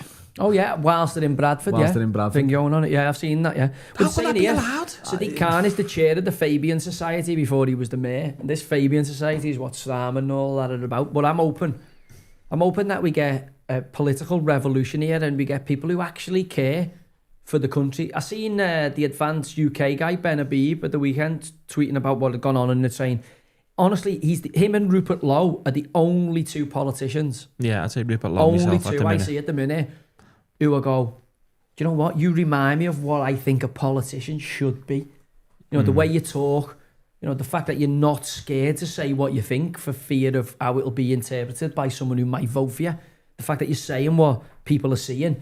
I go, where's more? We need more of you. We don't want these career politicians who are fucking in politics and make a few quid for themselves and make a name for themselves. Rupert Lowe is one of the few politicians who doesn't take a salary. Yeah. He actually gives his salary back into his That's what I want. I think the complete opposite of Nigel Farage. He's going to dip his bread in every single which way he can if he gets in power. Oh, Farage going to be. Yeah. You've seen what Trump's done. Trump's literally no doubt lining his pockets and Jared Kushner's pockets and everyone who's involved in his pocket. No danger. Allegedly. No danger based on allegedly based on, you know, the way he does business. Everything's a business deal to him, and you know. Farage is, let's be honest, he's like Trump. He's like Diet Trump Diet fucking Tory, isn't he? So he's going to get in, and based on what you know about Farage, he's going to enrich himself. That's what he's done. You know, it's not. Now the problem you've got is the alternative to that is more of Keir Starmer, or no, that's not an alternative. You'd never vote for the Tories, are you? No, that's not an alternative. More of Keir Starmer. That's not even an option. So are you going to go Zach Plansky and the men have got penises or whatever he was saying? The fucking mad cunts. Make your tits grow bigger than a hypnotise. Do you know there's a girl who I follow on TikTok who's all right. She speaks quite sensibly, and then I seen her put a bit of support behind Zach Plansky. I'm like, oh my god, I don't think I'll look at you the same again. I genuinely was like, oh my god, I actually thought you're half switched on there. It is bad. I've said that before speaking to someone and they mentioned like someone who you're thinking just some random like. You're gone down in my estimation massively just over that one little sentence you've just said, but it does happen. You can think someone's sound, and all of a sudden they'll say something. You're like, I know you're half a tit if you think that. Yeah, but that's why politicians got to stick to a strict script, haven't they? Someone's put. I thought we were in the new studio this week. No, we're not. We haven't got it furnished. David furnished in time, have we? No. We're gonna have to get cracking on that. Next week we'll be there, definitely. It's a fucking belter, innit? Well, it's a boss spot that. Yeah. I walked past it last night with the. The river light thing. Yeah.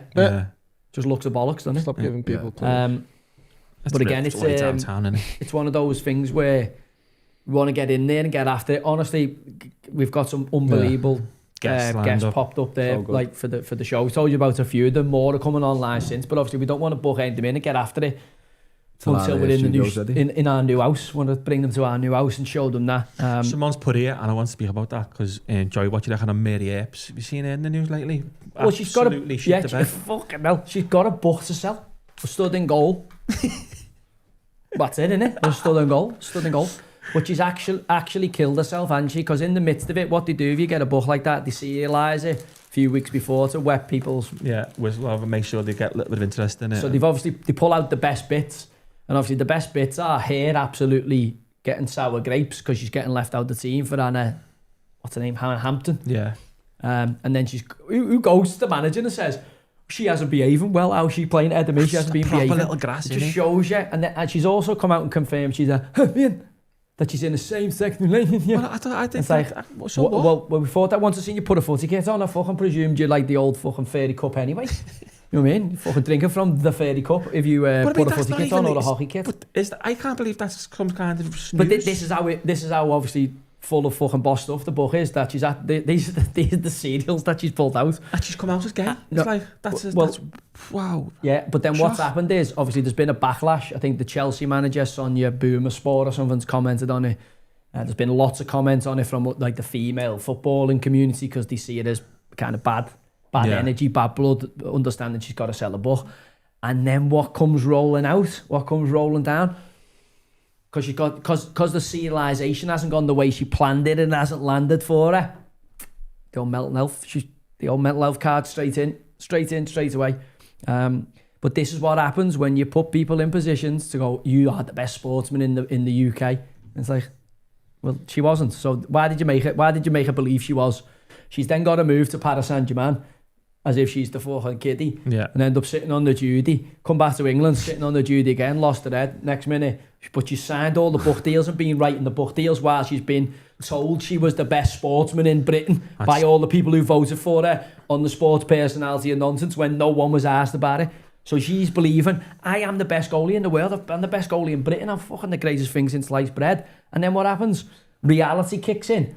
By the time the book gets released, 2.5 years later, she's fucking crap. Not even getting a game for anybody in the nonsense pottery. Not even in the real stuff, in the nonsense pottery. Oh, he's got to score. Yeah, to score. Man, I don't know. So we have a situation where somebody's had the tyres pumped up by telling them they're unbelievable. And then reality kicks in because old Serena Weigmann's got to win a tournament and goes, this sack of shit he has been fucking told she's the best ever. Proper down tools, attitudes changed. Probably come into a few quid. And then what's happened is I've got to leave it out the team to fucking put this other girl in who's playing better than her. And she's lost her head and pulled out the squad. But they've still got the book to sell. But nobody cares about the book. Is that Barry? I don't know how he's missed that, lad. Is it Barry? I don't know how he's missed that. Lad, she would have scored that. Mary Epps would have scored that. Oh my God, he's dog shit, you know. What's going through Moises' head here? So fucking hell. 35 mil for that, lad. Sunday League striker misses that, you're fucking kicking off for him, aren't you? Never mind 35 mil. But yeah, it just sounds like sour grapes from Mary Epps. It's not just that. Like, she'll probably... Let's how much would she have got for the book? She's one BBC Sports personality. She must have got 50 to 100 grand for the book. She must have got it. Must have, as the front for it. Is anyone going to buy it? Well, there will be an audience that buy it. Obviously, there'll be a few people who buy it. Don't forget, the problem is every other good book gets released before Christmas. So ours is out now. There's going to be 25 books. So between now and Christmas Day, because why they release them now is you go in and go, I'll get me nan that for Christmas, or get me dad that for Christmas, or get me, whatever it is. I've got a family fucking present to get. A good autobiography of a famous sportsman or a famous person is usually a good stocking filler or a good present. Now, the problem is there's loads of good books that come out. So are you telling me people are going to go, I've got 25 quid to spend here? Do you want to listen to fucking Mary to tell about how she stood in goal and how fucking Anna Hampton didn't behave herself so you got dropped? Or do you want to listen to, I don't know, some other fucking sportsman who's actually done something? Yeah. Do you know what I mean? So the reality of it is this will not become what my book become. Cross-sport book of the year. Fucking top of the range. Sold hundreds of thousands of copies. Still selling to this day. 5-star ratings everywhere. Mary Apes. At least I know what I'm getting Joe for Crimbo, though. Mary Apes. Yeah, I do. Listen, that'll give me a load of fucking bog paper because I'll be wiping my ass with it. If you want to waste your money on that, buy that. I promise you, every single day, I will tear a page out that book and wipe my shit pipe with it. I'm fucking telling you. Speaking about books anyway, Piers Morgan, Woke is Dead. Yeah, it's up there. Wrote one of our YouTube titles, the dirty bastard. Did he? Yeah. Piers runs with the airs and the irons though, doesn't he? So he was in the woke brigade. You know, he stayed out of it a little bit, but he was like he got sucked along with all them with the yeah, he did. The old COVID he brigade. Wasn't he saying footballers should be forced to take the job? Yeah, he was. You know, to be fair to him, we done a show because we did feel like he was not as woke as what was out there when we had the first conversation about the women's footy. And to be fair to him, we need big profiles, big influential profiles like that. And to be fair to Piers, his show fucking does get debate going. I think he's fucking expert at getting debate going, and I do enjoy tuning into some of the conversations. He's been brilliant on keeping men out of women's sports.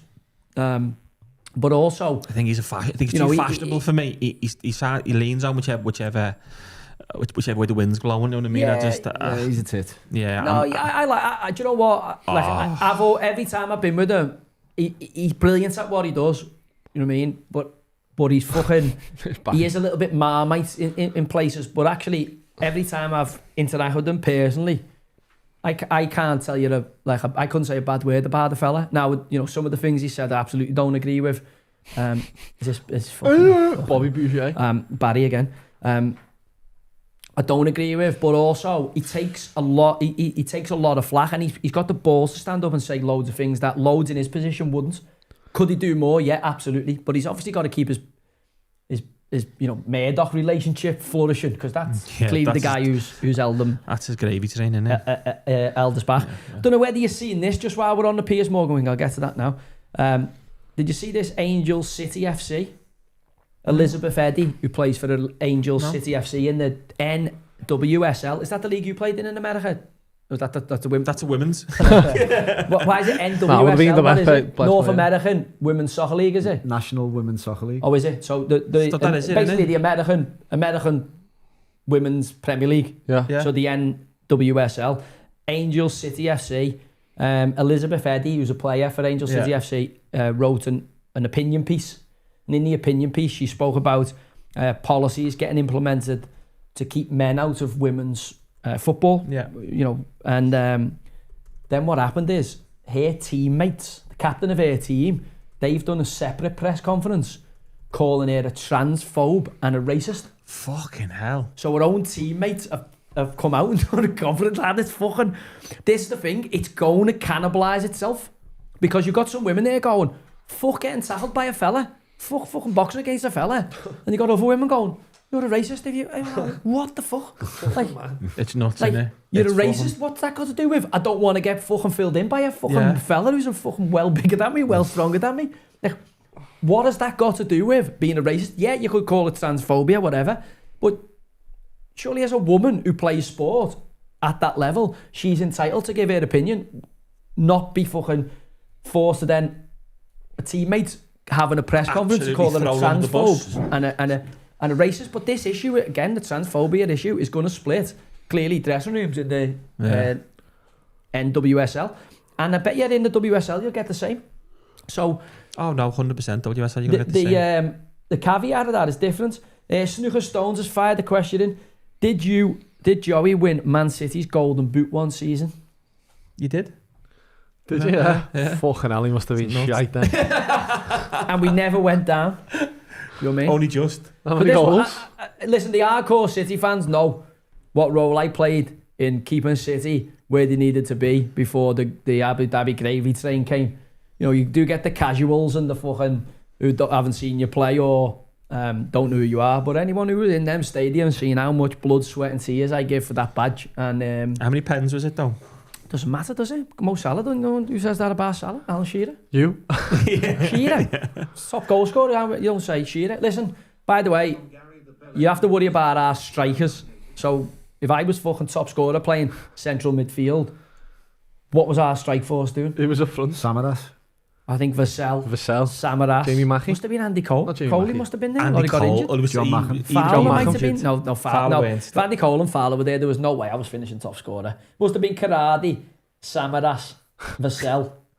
I would imagine. We'll have to find it out. Find that maybe squad not. now. What year? Sobieski. Do you know the year? No, just say, Joe, Yeah, just type in when he was Golden Boot. Have Seconds. you got the Golden Boot?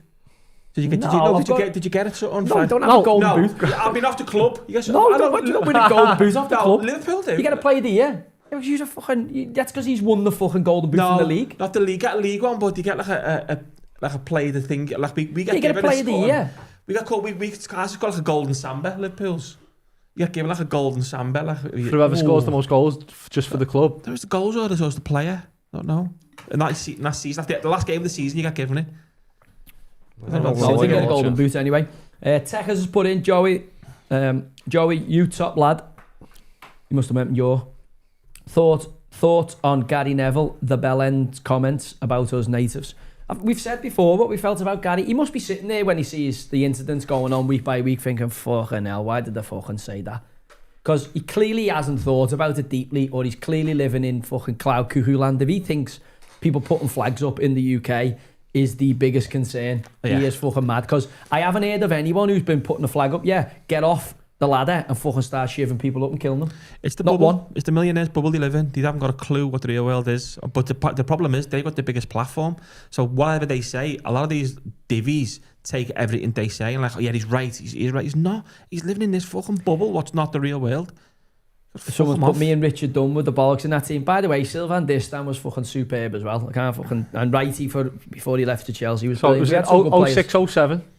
Was He the scored season. a whopping 7 goals in all competitions. I thought I got 8, you know. I thought I got 8. 6 in the league. No, I thought I got 8, lad. No, you didn't. I didn't get 7. I got more than 7, lad. I got 8. You didn't. 8. I'm sure I got 8, lad. Well, the internet. I would have said I got 9. Haaland's Are you sure scored- not scoring the League Cup or Haaland something? scores that in a week now. But Fucking done that already. By the way, did you see the stack pop up? First 10 games, goals in the Premier League. It was Haaland, who he just beat his own record. Yeah. Haaland beating his own record. Yeah. Les Ferdinand. And then Haaland Haaland. and Haaland. Yeah. In So fact, you we had call it the Haaland competition. Emil and Penza. Emil and Penza. Penza, yeah. Who's your number player. 9? Was he the number 9? Abdoon. Emil and Penza. Jamal was a good Abdoon. champion player. Jamal Abdoon. Darius Vassell. Bass was there, yeah. Paul Dickhoff. Yeah, Dickie will have been coming to the end now. Samaras. Yeah. Never heard of Abdoon. I don't know who the rest of these are. Karadi was there. Karadi, yeah. We didn't... Studge was there. Must have been a kid No, though. he was a He's only kid, a yeah, Babas he was and only a kid. Ishmael baby, Miller yeah. also. But Who? Ishmael Miller, another baby. Yeah, they though. were only kids though. Ishmael's a bit older than him. They were only kids. So yeah, but listen, it's a bad... You could see it was a tough old season. By the way, the team came in, you know, Distin got a few goals. I think that's a season Michael Richards breakthrough. You know, so the lads, we shared the team around the goals, but also You got the most. it's a bad indictment. If like, by the way, if I end up the lead goal scorer, but it is a claim to fame. 06-07 season, I was Man accomplishment. City's top scorer. It's like being Real Madrid's top scorer. Have you ever been Barcelona or Real Madrid's top scorer? What was your No, favourite City City are in goal? that capacity, aren't they? What was your favourite City goal? United. I like a little toe poke at Old Trafford was nice. Little toe poke because No way. Old Trafford away in the FA Cup, lads, equalised. Didn't you score a free kick at Old No. Trafford as well? No, Lad, your first time volley. I don't know who it was against. no, but that was to make it 4-3 against Wigan. In terms of goals scored, I'm talking about No, we're talking about technical biggest, ability. the best Yeah, goal right. you scored is Old Trafford in the FA Cup, fucking Yeah. 4th, 5th round, or whatever it is, away. At the away end, so you can run to the fans, and it was someone, I think it was Vast shot, it was going wide. still I've just got a claiming little that toe one, bung on. Lad, if Rio would have cleared it, but the little toe bunger whipped it through the middle of his legs and past Van der Sar. So, you know, but in terms of like, I've scored at Old Trafford. Yeah. Do you know what I mean? There was something what popped up on my feed the other day when was McManaman and Neville were having it, and then there was a bit of a Yeah, remember that, a bit of that on the pitch. Ronaldo. yeah, that was a couple of Ronaldo, games before, I think. You were involved in it. Keane was involved. Yeah, I remember that. That was at Gary Neville left one You in on. foul Did he get and sent off McManaman. for that, Gary Neville Neville? got sent off. Yeah. Yeah. So you've got previous with But him as also, well. when you look at it, you go, when you're a kid and you're growing up, Man United were the biggest team. It's like, that's where They you were want the to biggest score team. a goal. I'd love to have scored at Highbury. I put a great ball in late for the goal. Remember Perez rolled the penalty over and Yeah. he missed it? Yeah. We went at the other end towards the end of the game, and I put a fucking great ball in. I think it's Vassell scores. Yeah, the best cross I put in at Highbury, and it wasn't offside, and the line will give it offside. VAR now, it'd been given, he was on. When we watched it back, So, in terms of scoring at an away stadium, I'm like, Old Trafford is the best for me. In a Manchester derby in the FA Cup. Like, yeah, it's not. It's, do you know what I mean? It's hard to beat that They one. scored at And bear in Anfield. mind, I shouldn't have been playing because I think I got sent off in the Tottenham game the round before. Well, Got didn't sent know off. that before. I got sent You off scored the at round before. Goodison for the 21s, didn't you? Against Against Portugal, Yeah. yeah. But that's not like, it's not scoring in the league, is it? I was- mean, scored against Liverpool at St James's Park and scored against Arsenal a number of times in the home grounds. But it's all, I just loved scoring in the away grounds. Yeah. It's well better because in the home ground you score, you celebrate with pretty much everybody. In the away ground, you fucking get it off everybody. You've got to run to your fans. But it wasn't the best goal I scored by any stretch of the imagination, but it's nice to score at Old Trafford, especially in the derby, and silence Old Trafford and give it the old. That was me cello. Ran past it. How old was you? 23, Yeah. 22. Just Maybe imagine even running more, past maybe Old- 21. At Old Trafford, just shushing Like them that. at 23. Scouser as Straight well. down the end like Yeah. that, bosh. Which was a lovely feeling that they can never take away from me. What was I going to say to you? So I had another thing there I was talking about. Obviously, I said to you about the girls' team calling the mate racist and all that. You know, homophobic, racist. Did anybody watch The Old Firm at the weekend? You see Celtic Rangers? Seen bits. I seen bits of it. Yeah, Seen seen the the highlights. pen. Sending off was Oh, listen, this Peculiar. is Sunderland on top of you, you know. I'm not. We'll get to our time here, the Toffees. We should be tuning up. How the fuck Barry's missed that, I'll never know. Yeah. The Rangers sending off, it didn't really mean it. Kind of flicked the ball over his head, like that way, and ran to the other side and ran into the lad sending off. Anyway, I think it was, I don't know who the player was for Celtic, but about 15 minutes after that, Celtic player goes in, Jack Butland's got the ball and just fucking kicks him in the head. Doesn't get sent off. Yeah. So it's like, if you're a Rangers fan this morning, you're fucking fuming because Rangers actually got it back to 1-1. Tav scores a penalty, 80th minute, and then obviously Celtic managed to win it in extra time.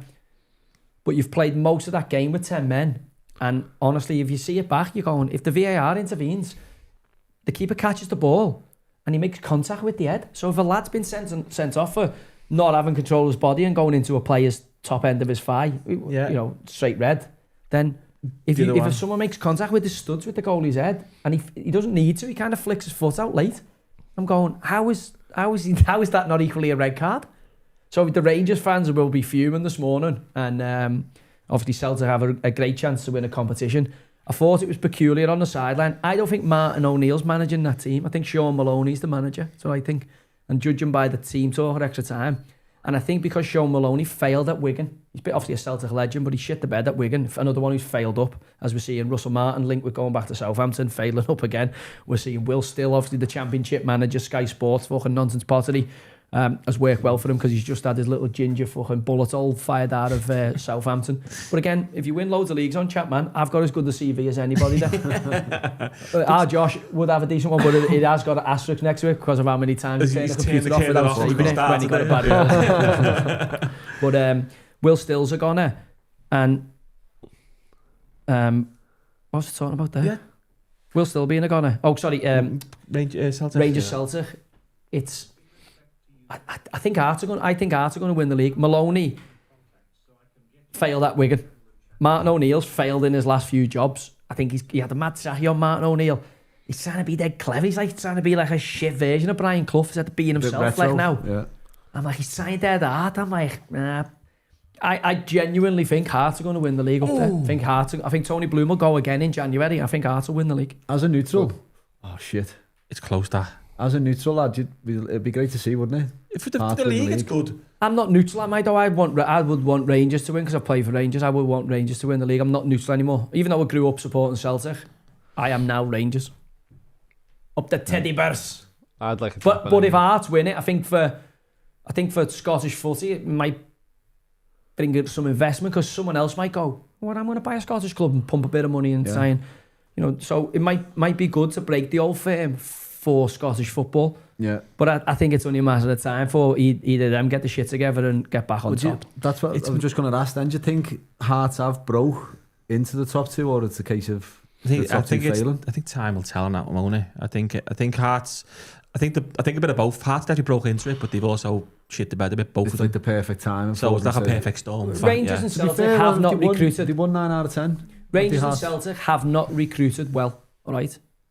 For the last couple of windows, probably last few windows, and Hearts have recruited fantastically well because they've now got Brighton's recruitment model. And if you listen to the Derek McInnes interview, he says, it's bizarre. He said they attach a value to all players, and he said you wouldn't believe the way they do it. It's not the people you think it is. So they've got some way of analysing players, which clearly works because Brighton, you know, where else is he involved? He's involved in a couple of other places, and he's got a couple of foreign teams as well, hasn't he, Bloom? Has he got a team in Brazil? And he's got a few teams, Tony Bloom. He didn't have a French team, did he? He's got a team in Brazil. Yeah. He's definitely got another team in Europe. Minerals FC's put in, big respect to you, Joey, for speaking the truth. How do I get in contact with you so I can get you on my channel and chat about how far football has fallen? Email. What's his channel? Yeah, email us in. We've got it's on your Twitter, isn't it? It's on my Twitter on the top. Common Sense Pod. Email it in. The lads will pick that up. But it's easy to find. Yeah, give us a shout. We'll have a look in. What's Minerals FC? What is it? What do you do? What do you talk about? I've not seen it.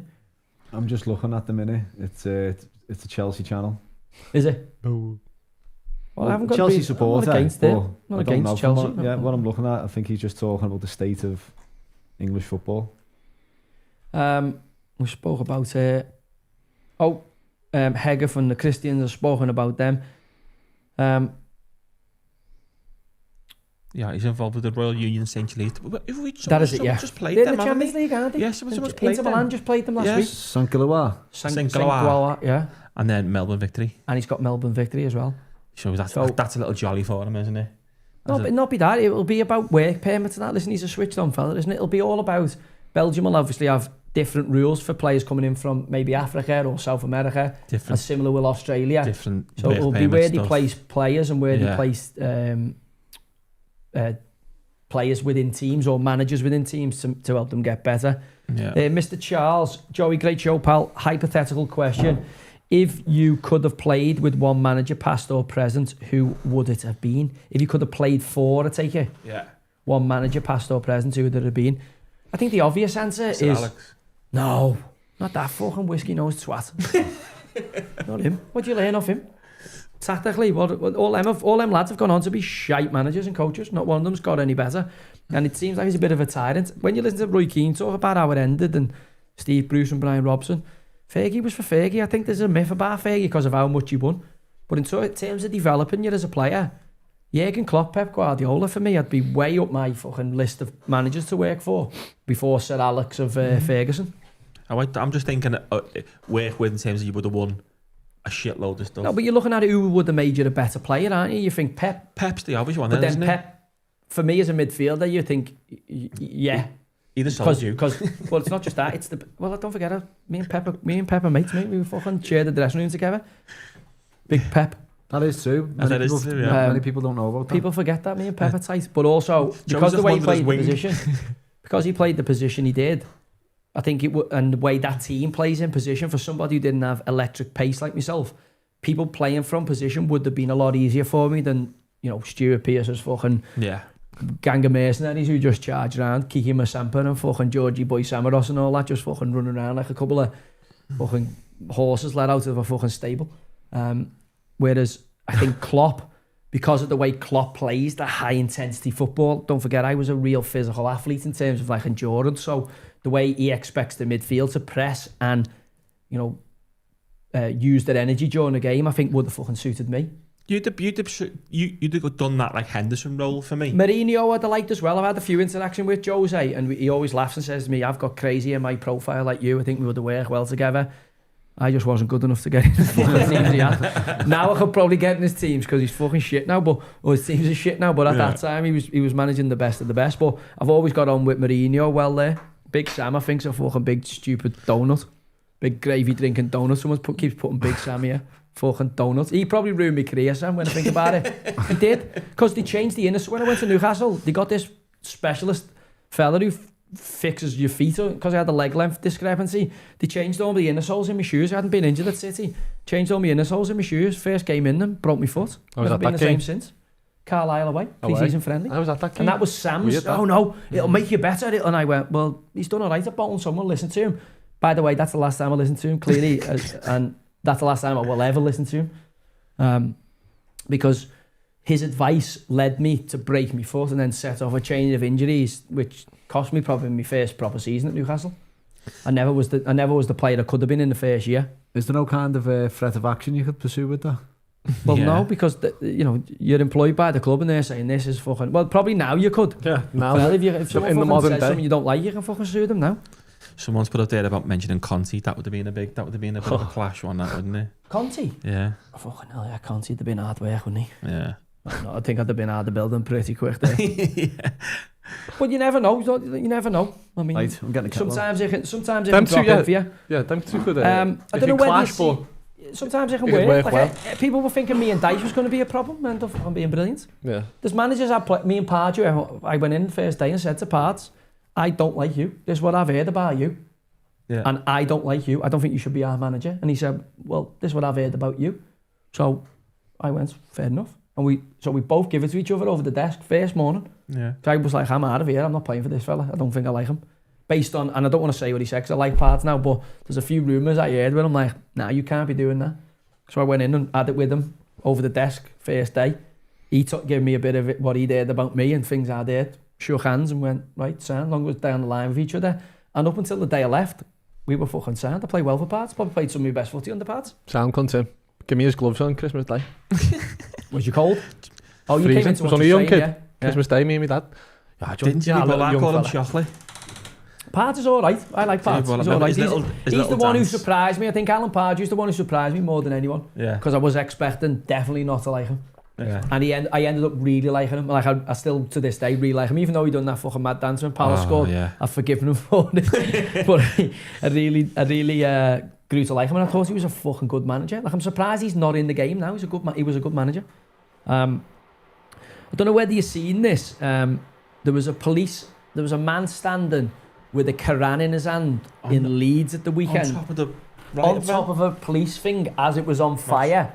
And the police were all standing there looking round it. And I've still got a bit in there. I'll pass it to you before that boils. And the police are just standing there watching him. Yeah. And I'm going, if he had a Union Jack there, he'd have been in a fucking headlock and in handcuffs within 12 seconds. Yeah. How are our police standing round watching a man standing on top of a police van that's on fire? With a terrified. How? Twerking for votes. So what the optics of that? Like when, and I'm going to say something to you, it's going to sound mad here, right? The same police force, West Yorkshire Police Force, arrested an autistic girl for saying to a police officer that she looked a little bit like a lesbian nana. And he nicked her, wrapped her up, nicked her, put an autistic girl. And there's a fella standing there on top of a burning police van with the Quran in his hand.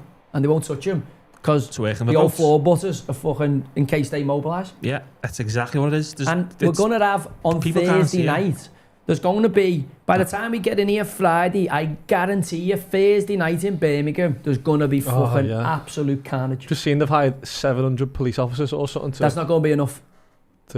That's not going to be enough. Do you reckon there's going to be a counter firm turn up against these?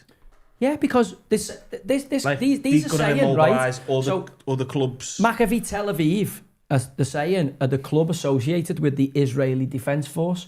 Now, the IDF is obviously Israeli army. Yeah. You've got national conscription in Israel. So, people have to do national service in Israel. It's not like you opt into it. Yeah. So some people might have only been in the army because they had to by law. And they're saying these players and fans who are coming to watch these are all members of the IDF because Maccabi Tel Aviv. So they're actually stoking to say, this is your opportunity as a Muslim in the UK. Yeah. This is your opportunity to seek retribution for what happened in Palestine. Even though these people might have nothing to do with it, just because they're Israeli and the club has got, Lokomotiv Moscow in Russia, for instance, I think of the army team, CSKA Moscow are the army team, and there's one the police team. Well, Maccabi Tel Aviv are seen as the Israeli army team. But that's not the players. That's not all the supporters. There's obviously going to be Jewish Aston Villa fans who want to go to the game but are petrified because, Catholic Aston Villa fans want to go to the game but are petrified as well. Did you see the flag they had outside today? And I'm shocked at it. There was like these, 4 Muslims outside with this flag, waving a flag, Aston Villa flag.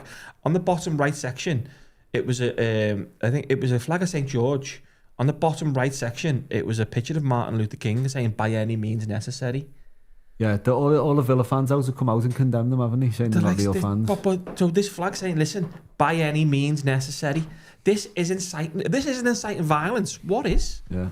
It is. It's Well, It the is more problem than a is, St George's flag or a Union Jack. I'm just saying we've had the Afghan 22-year-old Afghan immigrant stab a man walking his dog, another man and a young boy. All right, that was what, Wednesday? Is that Tuesday, Wednesday? I've lost track of the days when Tuesday it was. or Wednesday. Saturday we have, The train. train incident. We don't know who that is. It's obviously not a migrant, British national, although He's obviously being on judging police. by his skin pigmentation, he might be, We don't know his ideology yet. He could be anything. So it's dangerous to speculate. We'll have to find out more on that. But more also, will come out. we can't really comment on that at this moment. But it doesn't look like he's patriotic. He didn't have a Union Jack on him, or he didn't look like he was. We don't know his ideology, and that's it hasn't been brought up as terrorism. But for me, what he's done was terror, and there's definitely an ideology behind. There's no way I can't see him. Are you telling me the people running up the carriages to escape this man who's stabbing people on a train, and the train's moving, aren't terrorised? When I've heard the 100%. witness statements of having to scramble into carriages and the train's not that long, locking himself in toilets and stuff? and luckily there's somebody, as we said, not Forest fan, and the train driver switched on enough to fucking do something about it. Yeah. I seen another incident doing the rounds where the police are standing around, there's a fella and he's brown in the city centre with a spade, and it's a member of the public who fucking gets and rugby tackles him. Yeah, I've seen that one. Before the police. Yeah. And I'm going, what? You're standing watching a fella on a burning police. Like, what? What are you doing? But the mad part of it, fuck they are were you standing doing? watching him. They were kind of protecting him. They had the back to him. So they were like protecting him from the public getting to him on their... Oh, it was fucking nuts. It was. It is. Oh, like, give me that one, swap that. That's my cup. Have I left that here? Yeah. Wait, I thought you were doing me a freshie. You just said no. No, I didn't. For that one, I was enjoying that cold one. No, I was enjoying the cold one. I was saying I was going to finish that. So I was going to say to you. Thanks anyway. What was you on about there? Fucking hell, I keep losing change. It's been a long day. Listen, I've been in the witness box all day. Well, not in the witness box, sorry. I've been in the fucking dock all day. It's been a long old day. What are we talking about there? About the fella, the two police and the fella on the van. No, we talking about it wasn't that. It was gone somewhere else before that. The train. Back on the Train train. fella. I don't know what I'm on about here. You were saying, was it not terror? And they were saying, yeah, Oh, it yeah. is. Got it by the finger, oh yeah, got it by I don't know what the fuck I'm on about. Fuck it, we'll pick something else up. Yeah, someone's fired a question in anyway. It's Bolton Wanderers. Bolton If you wanna Wanderers. catch it. Evening, Joey. Do you have any memories of playing against Kevin Davis? He was my favourite player. You fucking know I do. Growing up, and he obviously had the reputation. Bolton Wanderer, you know I do. I told you, he's the nearest anyone's come to breaking me leg in. Fully went over the ball, big cart horse, and absolutely got me right Seen down. the compilation of him the other day, funnily enough, and he's a horrible bastard. Yeah, he was a he physical was. striker. Like. Love it though. Get up your fart or something. I can't remember that, but honestly, and if my leg had been flat, he'd have caused a lot more damage than he did. Luckily, I just got my leg off the floor before. But yeah, he fucking absolutely drilled me. And only got a yellow card for it. Now VAR, straight red, no danger. But then, what isn't? We've also got someone else piped in here. What do you say in here? Opinion Lucian on... Matomo's in again. Opinion on Anua saying he'd win a fight versus Ibra. Did he? Oh yeah, seen this. Didn't he have a... What, the fucking black belt, yeah? 6 Didn't he have it when he was playing out in the MLS?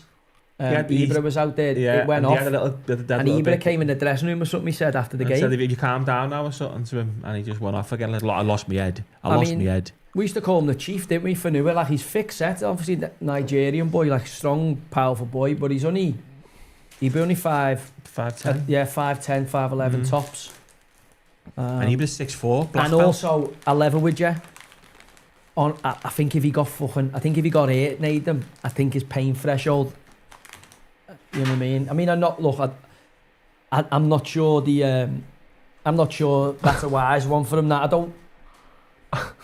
I don't see any world in which he wins that scrap. Like. I don't see any football player. It's a good question. Big Dunk can fill him in. Big Dunk wouldn't fill him in. Big Dunk can fill him in. Ibra? I've heard Alan Shearer Big Dunk. I've heard that. I've heard Alan Shearer Big Dunk or something. I've heard that. Where's I've that not come heard from? Don't know whether it's Your true or not. sources? No, not my sources. No, I've just heard it. But I mean, I've heard it. But last year there was a big lump, wasn't he? Come on, who's the hardest footballer Ibra. ever? Zlatan. He's a black belt, isn't he? 6'4". It's hard to say anything else, is it? Yeah, none of you have seen him have a dust-up. Go on, anyway, go on. I think there's been some, you're probably talking about like some League One fucking centre-half or somebody here. We're not talking about We'll just throw some names about of like a top league level. Who you wouldn't want to have a rumble with. Yeah. The old ones used to be like McHarford and that. Oh yeah, they were full-blown. Every team So had they're the every old team one. had a Right, couple let's of talk hard like cases. post-2000s, Yeah. because for normal people. For you millennials. Please. I'd say, yeah, if it being a black 6'4" black belt in fucking I know. Taekwondo, whatever he's in, it's hard to beat that. Yeah. Big dunk. Big It's cunt. got to be big dunk. But he hasn't smashed it 2 burglars' heads in. I mean, they don't know the size. They could have been 4 stone. The burglars would never know. Big dunk. Big dunk, done Fill the burglars 2 in, burglars, didn't didn't he? he? Yeah. I mean, Ibra, I mean, you'd be a brave man to fight him based on the size of him I've seen. But like, I look like a Rudiger and that, I think. Rudiger looks like he'd fucking bite your nose off. Rudiger. Yeah. Like, there's a few Look, lads Jock. like there, you go, you know, the wide, they mightn't do Taekwondo, but if they get a grip here, No way. Yeah, what's that, they yeah. having it again? They all Why scrapping put this on again? the telly? I don't know why they put this on. Oh, they You just can have a flicked on. scrap. Mick Richards. Go on with that. Mike's a big boy, like a... He's got big arms, hasn't he? Can I Like, he imagine him to grabs be you. so Lads, it's explosive? not that though. It's like it's And not you about the just go, size of the fucking pull dog your in the arms fight. off. It's I can about the imagine size to of be the incredibly Right to the dog. explosive though, like a naughty dig on him. yeah. But If he caught you, Can he he'd be- take one? honestly, I reckon after about 30 seconds, the more muscle burns oxygen. Yeah, The a few bigger you names, are like few that. names in the chat. Who are they going for? John Vinnie Jones. Fashanu. John Fashanu, he was a hard fucker, but we're talking post Everyone keeps 2000. saying Roy that. Keane, but Keane was tough. Keane Keane was was- a tough fella. But like, not at that level. Not at Vinnie all. Jones. Nah, that come up on my feed as well the other day. The old when he tried to whip Haaland's half Haaland, up the Haaland. original Haaland and Yeah. done his cruciate. Oh, God, And he yeah. got in his face, and then it just shows that fucking tackle on his payback tackle at Old Trafford. He That's some fucking absolutely tackle, like, you know. folded him. He So folded naughty. him. You Just you folded see him. the studs, and he said he purposely wore longer studs because he knew he was going to get him. Gonna get him. And you can see the studs go right down into the side of his knee. Yeah. Spun him upside Imagine down. that happening now. Imagine that happening now. Oh, Oh, you you'd get, be banned for yeah. like 10 games. yeah. You get More, a that 10 could game be ban more. for that. Genuinely. You get a 10 game ban. Vinnie Jones, you know, it's he was a big lump, wasn't he? That was the one they always used to say, wasn't it? Billy Whitehurst. Who's the Billy flattening everyone. Whitehurst. Who's that then? Who'd play for? Was it Sheffield United or Sheffield Wednesday play for? And again, being a big lad and all that, I'm telling you, there's a few out there. Like, I'd say he was meant to be hard as nails. Remember Andy Todd, who played for Blackburn? Yeah. That he was meant to be knockout Yeah. merchant. Yeah. Yeah. Like no one. Like that was within the lads within the game were just like fucking hell. Ronnie Pickering. So I think Andy Todd, from what I heard from within the fabric of clubs, like there was lads who I would respect as our case who'd go, fucking hell, he can have a right scrap him, and he's dead quiet, doesn't say anything, not a shouter, not overly massive, but you can, Yeah. when you see him, you just look at him and you go, it just looks like he can handle himself. Do you know what I mean? Well, Yap Stam. He was just a big lump, wasn't he? Yap Stam. Shearer's meant to be able to have a little scrap as well, isn't he? Big Al. Where have you heard this I one? don't know. He's a Yeah, lump, like you he's wouldn't a like a dig off physical him, lump, would you? like No, he's a physical he's- lump. But you don't know, do you? You don't know until Right. you get rocking and rolling, lads. You don't know, as I Second say. half, come on up the toffees. Oh no, that's not a good start. Wah, wah, wah. Was it a penalty? He scored. Goal. Oh, Fucking hell. it's a goal. What the fuck's happened at half time there? I don't think they're even out the fucking changes. Well, we didn't need that Slow because that start, was yeah, it's not a good when you're looking start, at that Barry chance, you're going, there's 2-0 Premier League. That's usually game over. You know what I mean? Fucking hell. Usually the end of it, if you can, especially Everton, if you can get that far in front. How's he been allowed to have a shot? He's onside. He's on. Come on, Is come Jack in? VAR, please. Fucking I think he's on. He's on. come Yeah. through at least once for Everton. Now, what a signing he's been though Xhaka? this season. Yeah. Yeah. It's been I thought great. it was a mad signing, you know. I did as thought well. his legs were beyond them, but he's added loads of experience. I mean, that's a fucking... Oh, it's just the was deflections it Tarky? killed He's him. come off. Looks like Keane's on the other side, isn't he? Oh, it's Keane again, isn't it? Fucking He's Keane. Keane, fucking Rick O'Shea. Oh no, it's No, Tarky. Tarky, Keane to the side. Pickford What's he just catches doing? it. What's he doing in front of Pickford? Lad, Pickford blocking Pickford his literally- sight and Pickford- everything. Look, Pickford just why is he catches it. standing 2 yards in front of Pickford? He's become a bit of a Well, what's he liability doing? this season, Tarkowski, hasn't he? He's been as good as he's been forever. He's What's he been doing? pumped. Oh, he got literally Lad, what is he doing? Pickford saves that. Pickford just catches it, yeah. He's thinking there, to be Pickford honest. just picks that up, and we're still in the lead. He's made no changes. No. He's got to know any soon. Australia, England, Rugby League. I told you I went to. The Aussies far too good for England. Certainly second half. England didn't have any speed. Didn't have any flamboyance. Like There was a winners. couple of their scraps, wasn't there, a few times? Well, lad, it went right off. Listen, the first half was brilliant. It went off after like 1 minute. First tackle, 2 minutes. They were fucking all boxing on the floor. Boss, get up. Two of them were giving yellow cards, but like play on. And there was the full team the full of them were in there scrapping. Yeah, all having it scrapping. I seen when we just threw the ball in the Aussie's face, just went fuck off, and then started laughing. It was on for the first half, proper on for the first half, and then England didn't come out with the same. I just don't know where they got the changes or the quality. Listen, the Aussies are the top team in the world, aren't they? They could have won by more, but ended up winning 14-4 quite comfortably. My God, is that just hit the post or did he save it? It's not for a corner. Fucking hell, got hang on here. I'm sure it's just hit the post. Is it the post? I'll have to have a look on here. Hit the post there? Looks like. Or does he save it? Oh, he saved it. It deflected. Deflected again. It deflected, and then he's not. It's a good save, by the way, because he's halfway down. Oh my God. Everton are fucking. Seen a new law coming all in. Right, and then I don't know whether you know, England, Australia played in Rugby League Saturday at 2:30. Chinese dentist at Fortress Bramley-Moore, and then in the Union they played at Twickenham at 3:10. Yeah. And England obviously beat them in the Union, where we're obviously a lot better in the Union than we are in League at the minute, especially when it comes to playing the Aussies. And then after the game, I found out that in Rugby Union now, man of the match or men of the match is going to be changed. Go on. Because it's deemed as being offensive. To who? Because there's two genders. Oh no, lad, they've had that in football. No, but this is rugby. Rugby has gone. now. Like rugby has gone. They've changed it because they've now changed after the game. It's no longer man or men of the match. In a men's sport. In a men's sport. In a men's sport, only men can get that accolade. A woman can't get that accolade. It's so we're going to go to play. Some women probably weren't even some women. Some men probably weren't happy about that. And they probably change it. No, it's 100% coming from the female side. That who were going because they're saying there's not only two genders. It's like there's only two genders. Who knows? Because some people say there's not, some people say there is. DM Arsenal Archives. Do you gents remember Paul Davis breaking Glenn Cotterell's jaw live on the pitch at Highbury mid-game? No. YouTube it and keep spreading the good word, lads. Cheers, DM. No, we'll get that on. I haven't seen that. What's he do? Just crack him? Bear in mind, Glenn Cotterell was Southampton, wasn't he? He played for Southampton. Remember the boss kit with the different types of red checks, black shorts, Southampton had? Dimplex kit. Dimplex. It was a cracking kit. I'm sure, like, when Shearer first makes his debut, I'm pretty sure he's in it. Terry Airlock and all that. Yeah. Bolton Wanderers on again. Opinion on Ant Middleton going for London Mayor. Fucking hopefully. He's one of us, isn't he? He's get him in. Well, he's a patriot, isn't he? Someone who's saved and give his life, risked his life for the country. Obviously, to become elite level special forces like that, he must be incredibly competent. And what's the alternative? Second generation Pakistani made in. Who were coming here to take over, not take part. That's them. Can we vote for that?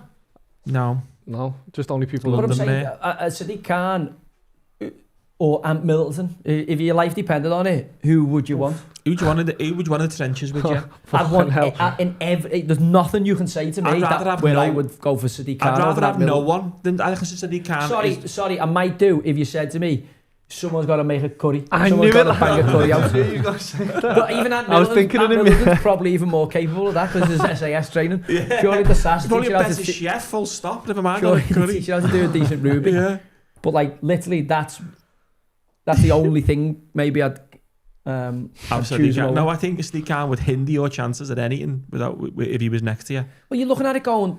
Obviously, there's a knife crime epidemic and a crime epidemic in London, right? Yeah, there is. A former special forces soldier is more capable of sorting that out. Because surely he comes in and goes, right, I'm going to put a team together like the SAS or ex-SAS mates and just start. He's already said, we're going to start knocking on doors. You start, because about 80% of the crime will probably be 20% of the people. Oh, that's outside. So like, once you get to the crux of it and they go, oh my God, this Ant Middleton, the mayor of London, has got a fucking crack team going round, just rounding up people who are robbing watches, people who are, stabbing people who are causing havoc with grooming gangs or havoc with drugs in the capital, and it'll be, I would imagine, a lot more safer place to be, the capital city, than under Sadiq Khan's watch. I mean, look at Kirsty Gallagher the other day. That's when you know, when it's hitting people like that, where the people who are in ivory towers, who are, you know, well-to-do and just popping down the Waitrose, when they're feeling the effects of this, then you know that nobody's safe anymore. Have you seen it last week? Not just the working class. With Kirsty Gallagher coming out. That's what I must have said. Oh, yeah, that's what I mean. Not just that, it's them now. That might snowball and we might see more of it. Hopefully What not. did We don't Kirsty want Gallagher fucking say? women getting assaulted. Kirsty Gallagher got attacked in the street in London. No, instead of being quiet about it, we don't know how many have. Loads might be But did you keeping notice quiet how about she it. said that 2 women came to her aid? I think it was Blag Me. Chanel? No. What do you think she's done? A Jessie Smolly? A Jessie Smolly? I reckon it's Blag. A Jessie Smolly? She said there was 2 women who come and rushed to my aid. Um, If she weren't in such a wrong no, she'd have a decent fella. Techers has gone, genuine question. Looking after her. No one's going to bear there up. Techers, genuine question. Why do people think Tories are right wing? I suppose he means Tories are right wing. They just aren't left as Labour, still left out. Can't make sense of it. No, I think you're confusing that, Techers. What's happened is you need, you know, you got centre right, centre left, you know, the centre. You got extreme right, extreme left on the political spectrum and everything in between. What I think's happened is the left has gone that far left that they consider everyone to the right of them right wing, and some of them people aren't right wing. They're just left the centre. They're just not radically left the centre. And if you're not radically left the centre and you haven't got fucking rainbow hair and rainbow pubes, then unfortunately they consider you as some kind of fucking right wing bigot. You've got to buy into their ideology completely. If you don't, and you don't support the right flag, or you haven't got your right name in your bios, then you're a Nazi to them, or you're a fascist to them. You've seen how they behave. So I don't think Tories are left wing at all. I think, you know, maybe that is the problem, that the Tories have tried to, you know, facilitate that position and not being a real, you know, right leaning party for far too long. But again, we've got to have a clear definition, because I don't think Labour have got a cat and hell's chance. I just can't see how Labour are going to survive this grooming gang fucking inquiry. Because this is going to go right into Labour MPs covering this up. It's going to go into all MPs covering it up. But I think a lot of them, from what I'm hearing, a lot of them of Labour MPs, and they need this Muslim vote to stay in power. So if they can't get to the bottom of it, they've got to bury this. And unfortunately for them, the international community, when Trump, Elon Musk, Joe Rogan are talking about it every single week, you're not getting away from this. You're not going to be able to, as you have done for nearly a decade now, put this under the, I think the cat's out the bag, and these people are going to get justice as no matter how long it takes. No matter how long they drag it out and they try and avoid it. There's another one just after that, lad. Someone come in. How do I say that? Oats rat. Oats rat. What are your thoughts on players who were in the V11 documentary that got scammed, and was Joey ever affected by dodgy financial advisors? Yeah. I spoke to the guys there, I think Craig Short, and I spoke to a few of them. There was about 300 when I spoke to them. I was involved in it, so it was weirdly, they went through the highest 5 ranking grossing movies of all time, and the movie we invested in through it was Avatar. That was one of them. That was second. So it was all part of a government-backed tax scheme to invest in British film. And anyway, needless to say, luckily, I've still got done a couple $100,000 on a tax bill that they come back for. But I didn't have the money that some of the lads had to invest, because I didn't have a house. I'd only just broke in the team. I didn't have any I wanted to buy a property for people, and I wanted to get myself on the property ladder. So I didn't have the capital to invest. I still had a little go. And they came back and they changed the law, and they moved the goalposts. Well, you know more. Cambo be more thinking Otra to talk about that to you, because he's obviously allegedly he knows a bit about finance. What they done in the small print, they kind of said to it at the start, you had to have some kind of involvement on the film, whether that was brushing up or the minimal impact, like benefit to the film. So you could be on set brushing up one day and you would have been clear, but that was, so they moved the goalposts after it. So, but as they always do, fucking HMRC, they love doing that. So after the event, you're investing in something what was legitimate day one. So that's like saying, right, that you can smoke today, but I've had 20 ciggies this week, and then next week they come back and say, I'm going to tax you for them ciggies you smoked last week there, because you can't smoke now anymore. That's HMRC. Well, I'm saying, how'd you change the law after... Because they can. Well, again, yeah, I suppose. Because they can. That's what they do. That's what they do. So, yeah, and it's terrible what's happened. I think there should be an inquiry about that. There should be, yeah. Because the amount of players, ex-players, there's a couple of generations before me and the generation just before me who've been bankrupted by this because they've been given financial advice, incorrect financial advice. That's turned out, there'll be lots of people here I think there's like suicides and everything involved in this. I read a shocking stat. Every minute, this is at the rugby, every minute a man commits suicide. Every minute? In the world?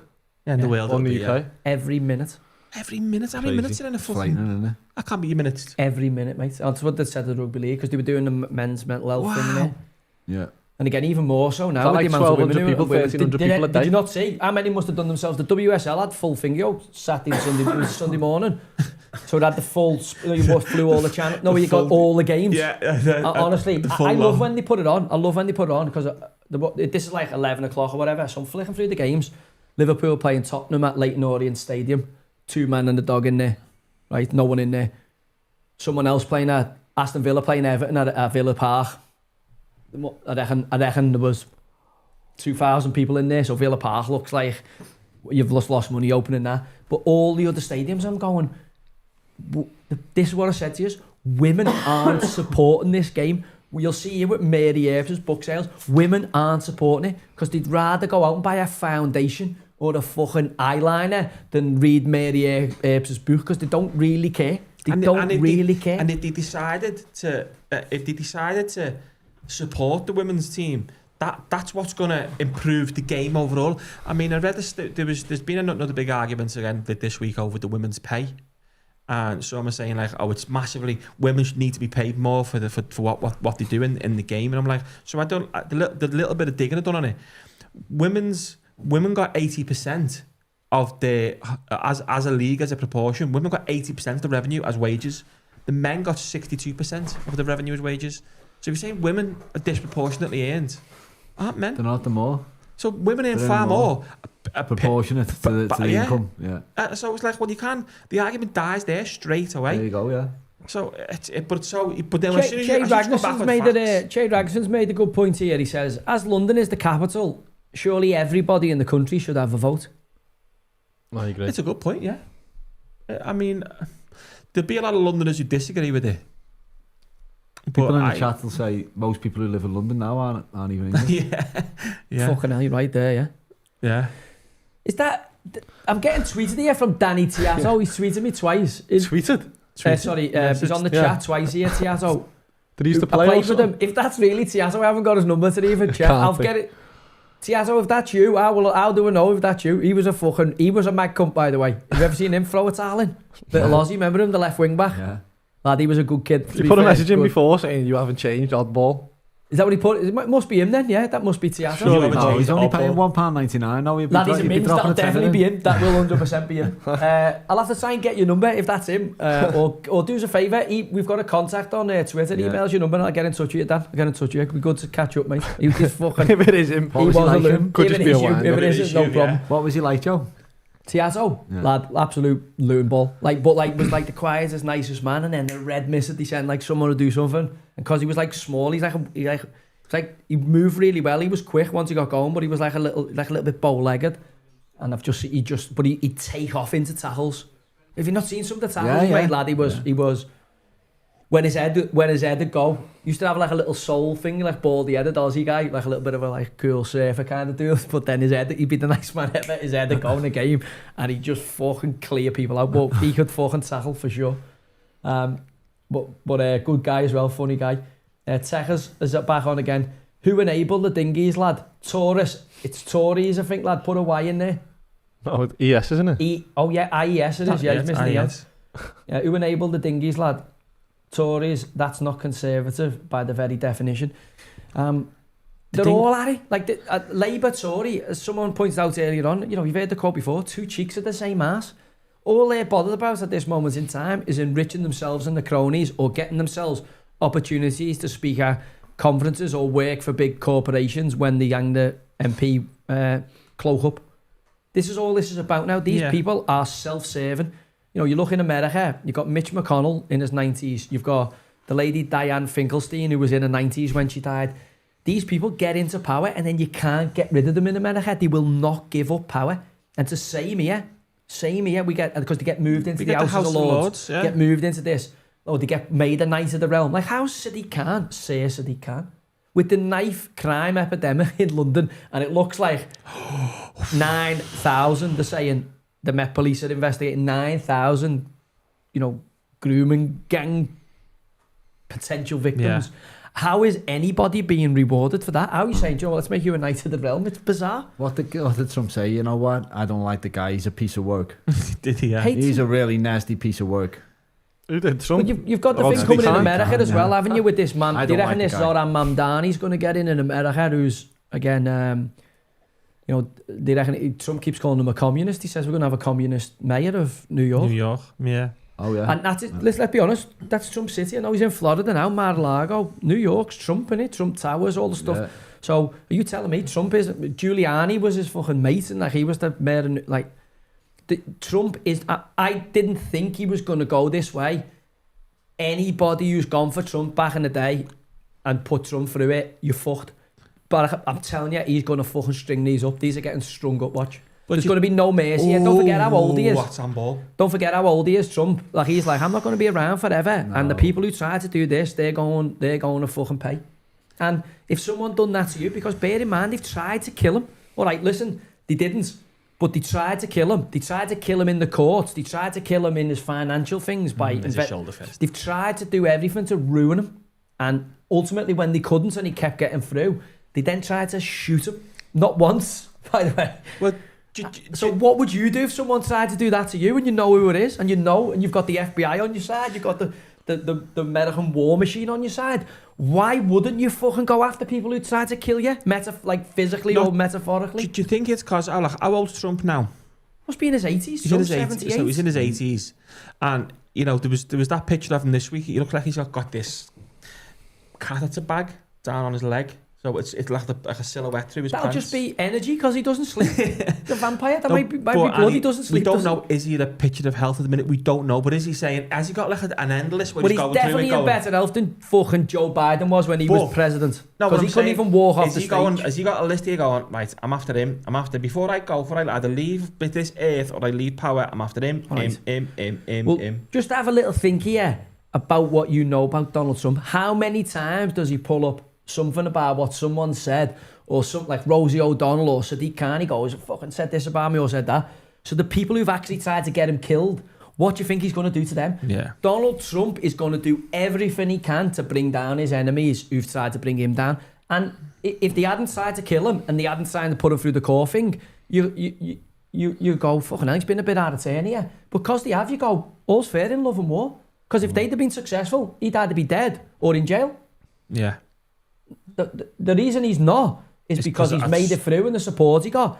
But what's going to happen next time? What's going to happen if it's Ivanka Trump who runs, or if it's fucking Donald Trump Jr., or if it's Barron Trump who runs and they're successful next time in killing you or getting you put in jail?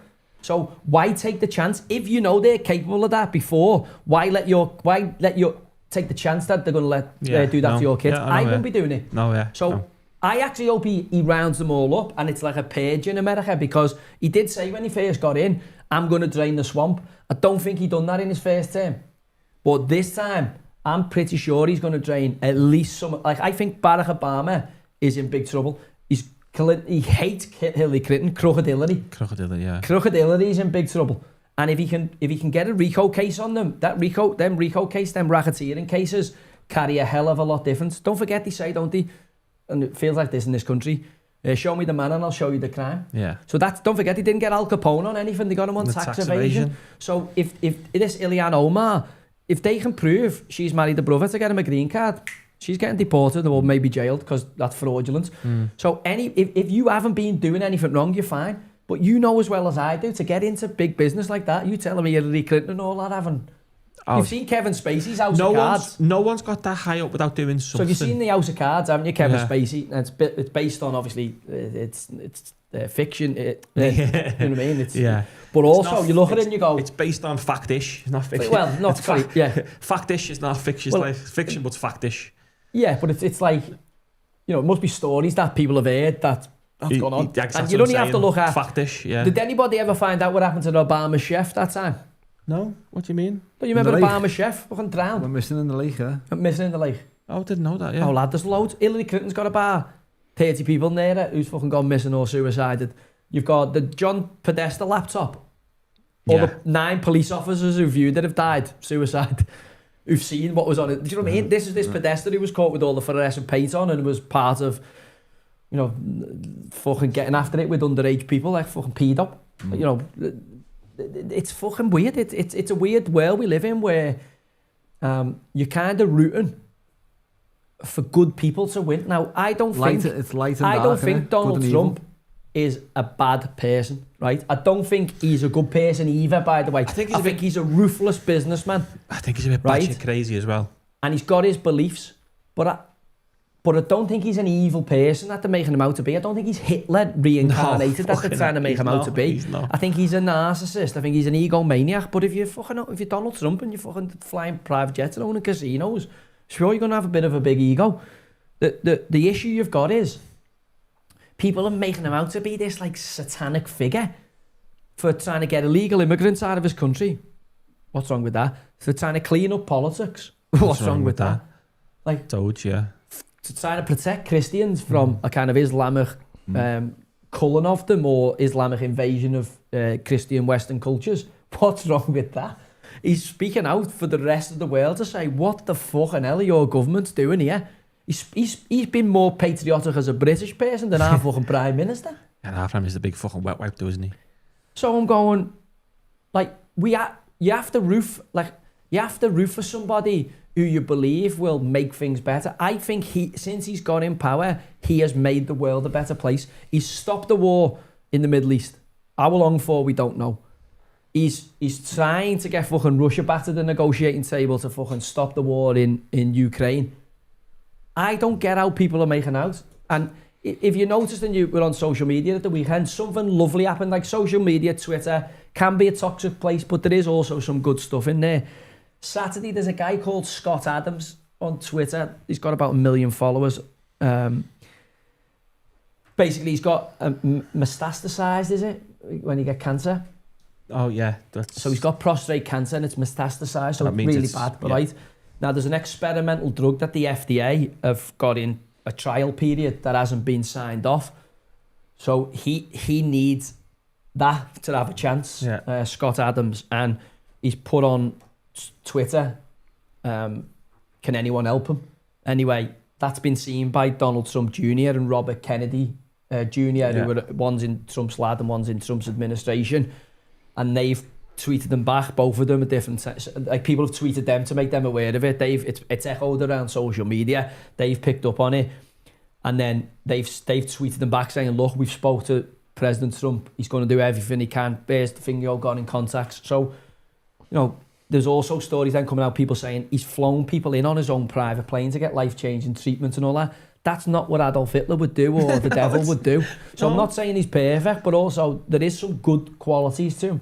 Yeah. You know, the reality of it is the alternative was Kamala Harris or Joe Biden, who clearly lost his functional abilities. Joe Biden was a good politician until he got something in his brain. They never told us. They were saying he was fine, but he kept freezing. He just got the fucking hair sniffing bug, didn't he? That's what he got. If you've listened to the recent Joe Rogan and Elon Musk podcast, then if they would have got re-elected, it was game over. Oh, it was for game over for Elon and freedom of speech. Yeah. Freedom of speech. Yeah. Well, there's a strange thing, and Alistair Campbell at the minute's obsessed with Elon Musk. He's tweeted today about on the road and dangerous and all that, and I'm going, you convinced Tony Blair and our media to go into Iraq and 1 million civilians died. He cannot be as dangerous as you. Yeah. You're way more dangerous than him, because he's trying to encourage free speech and people to stand up to illegal immigration and savagery and butchery on our streets.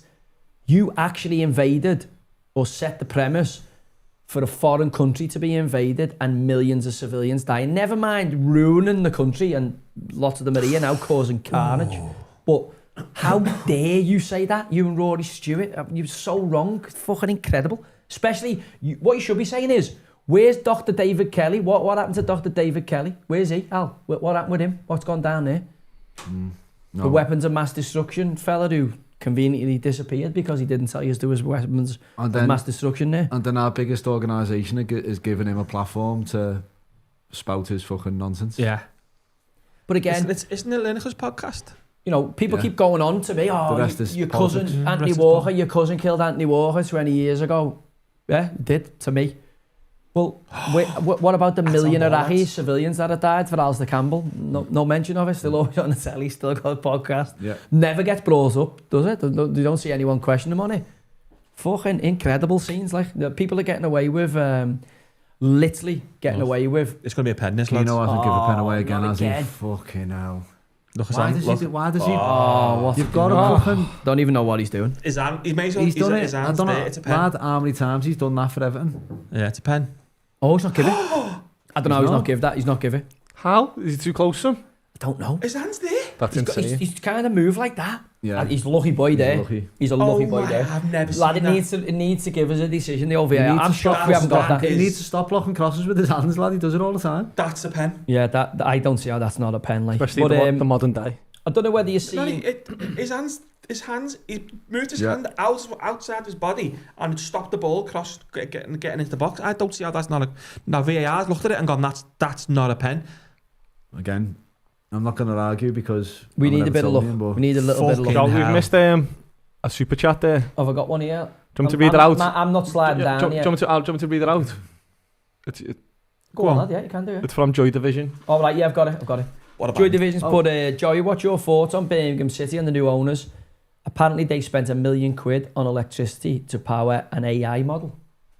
An AI model of what? A football team? Or an AI model of... What's the AI model? Let me have a look. While he's going to get back, and we're looking on that, did you see what made the news about the Australian Prime Minister? He had a Joy Division t-shirt on. And then the opposition, a woman, has come out and nailed him. Saying what? For having a Joy Division t-shirt on, because apparently Joy Division's name was inspired by a political book in like the 70s or something. Well, the Joy Division was apparently a member of the like the prisoner of war camps in World War II. Ah, yeah, it was. So, but that's, she's come out back and to me now. like, it is. Yeah. Oh, but she's just been a bit of a woke bell, though, isn't she? They spent $1 million on electricity alone. Yeah. You just found it? I can't find any reliable sources. ChatGPT that it said there's no sources. Yeah, can't find it. Joy Division. But Birmingham City... Good. Did they win at the weekend? They won 1-0, didn't they, the weekend? No, I can't remember.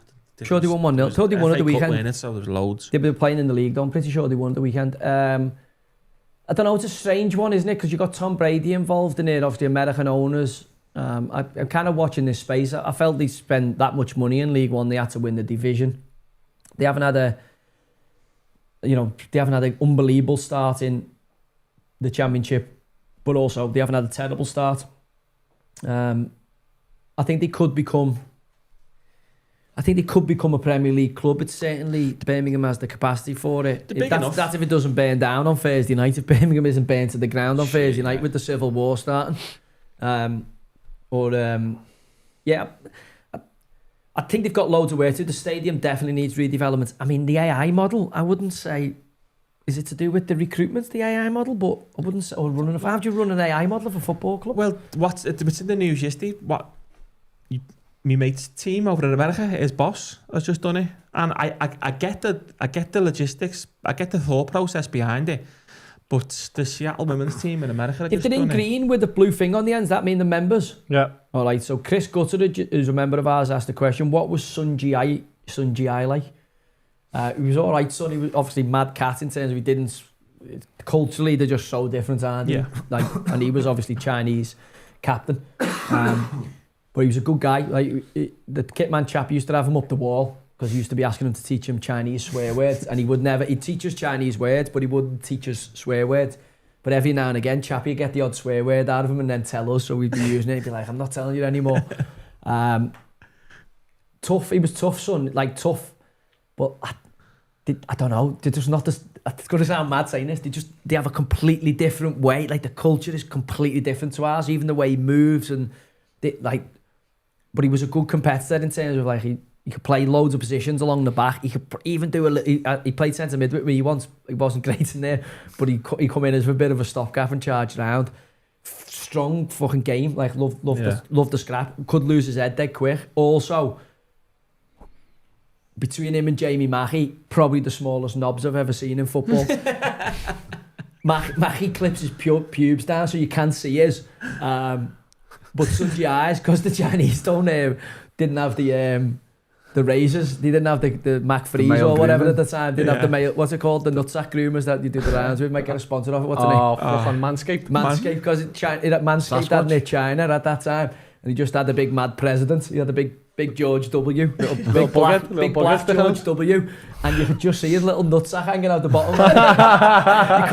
you couldn't see his chopper. Maybe he's a grower, I don't know. But look like that United fan who's grown his hair. Oh, lad, honest to God. He had Marwan Fellaini pubes, Sun G. But yeah, he was a good kid. And when we went to China, don't forget we went and played in China. I obviously got deported from there for having a fight with Richard Dunn and Everton, as you do.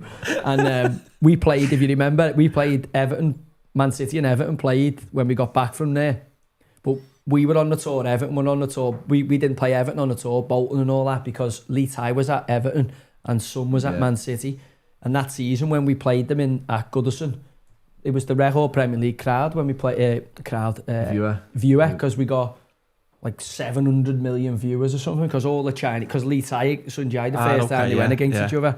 But I thought we were going to play in the Asian Cup. Matty Tate's put it, was it pixelated talking about it? But yeah, Son, fucking hell, mate. His president was fucking hell, Chris. How many questions are you asking here? Rob Green, did you see him on Match of Day last night? See the old Buffalo wing finger? No. He's on there again last night going, I'll have to text him, say, Greeny, you need to go and get that. Just cut it off. I can't take him serious. As he's talking, it's waffing in the... It's like... I think he does it on purpose, you know. No, I used to tell him in the dressing room, I say, lad, fucking what's going on with that? But I thought when he'd stop playing, he'd get it done. I thought he was just trying to tip a few round the post with it, like the old it faces the other way, doesn't it? You can pick his ass well with it, like Carrick was on there as well. Carrick and Rob Green were doing Match of the Day 2 last night. And they asked Carrick about the Wolves job because he was in the betting for it. They were saying Gary O'Neill might be the favourite for it. And again, it's just like... Pulled out, Annie, today. Has he? Gary O'Neill's pulled out, yeah. So it's like, it's weird, isn't it? Because it's like, right, we sacked him. Right, he's gone. Right, who's going to go to next? Oh, the fellow we've sacked. I'm like, it's fucking madness. It shows you the brain tank of football where people are failing up, and when someone gets potted, they go, right, he's been double shit there. Let's point him for success. You go, what? He's just been shit loads. Yeah, but be different now, isn't he? So the definition of insanity is doing the same thing over and over again and expecting a different result. Did you not see him on M&F last week? Who? Gary O'Neill? No, this is what Chairman must be thinking. Did you not see him on that's literally the thing, yeah. That's literally the thing, yeah. Pick wasn't it the recruitments? I said to you, I'll take the draw here, because second half we've been fucking shit. We haven't offered anything. He's injured himself. Oh, should have capped that. That's all fucking hard hands. What does I say to you? That should be Alisson spins that round on his bell end. Somehow he's knocked that out. Somehow he's knocked it out. Somehow he's give a corner away. And I'm trying to get on these. Get all the way to the bottom. The green ones are easier to see. I'm trying to flick down here. Fucking hell, go to the gin again. Sun Jai worth 25 mil now. No, isn't he in Nick? No, Lee Tai's in Nick. Ah, sorry. Sun Jai, be careful with him, lad. He's king of China, king of Chinese football. What's he doing over there? Don't know. He'll be right in the Chinese FA. He was like the main man. He's like the fucking... Did you follow the World Cup qualifications around the world? The which, mate? The World Cup qualifications. China... No, didn't follow them. Oh, the Asia, really? Oceania. Yeah. You think China be decent, wouldn't you? Because they had a little investment. Remember, Tevez and all that were all linked with going there. Yeah. You see Palestine nearly got in. They lost in the last minute to Jordan. Is this a... He's just Palestine did? Nearly. They were 1 point off getting in the World Cup. Has he just kicked him in the head there? No, he doesn't touch him, man.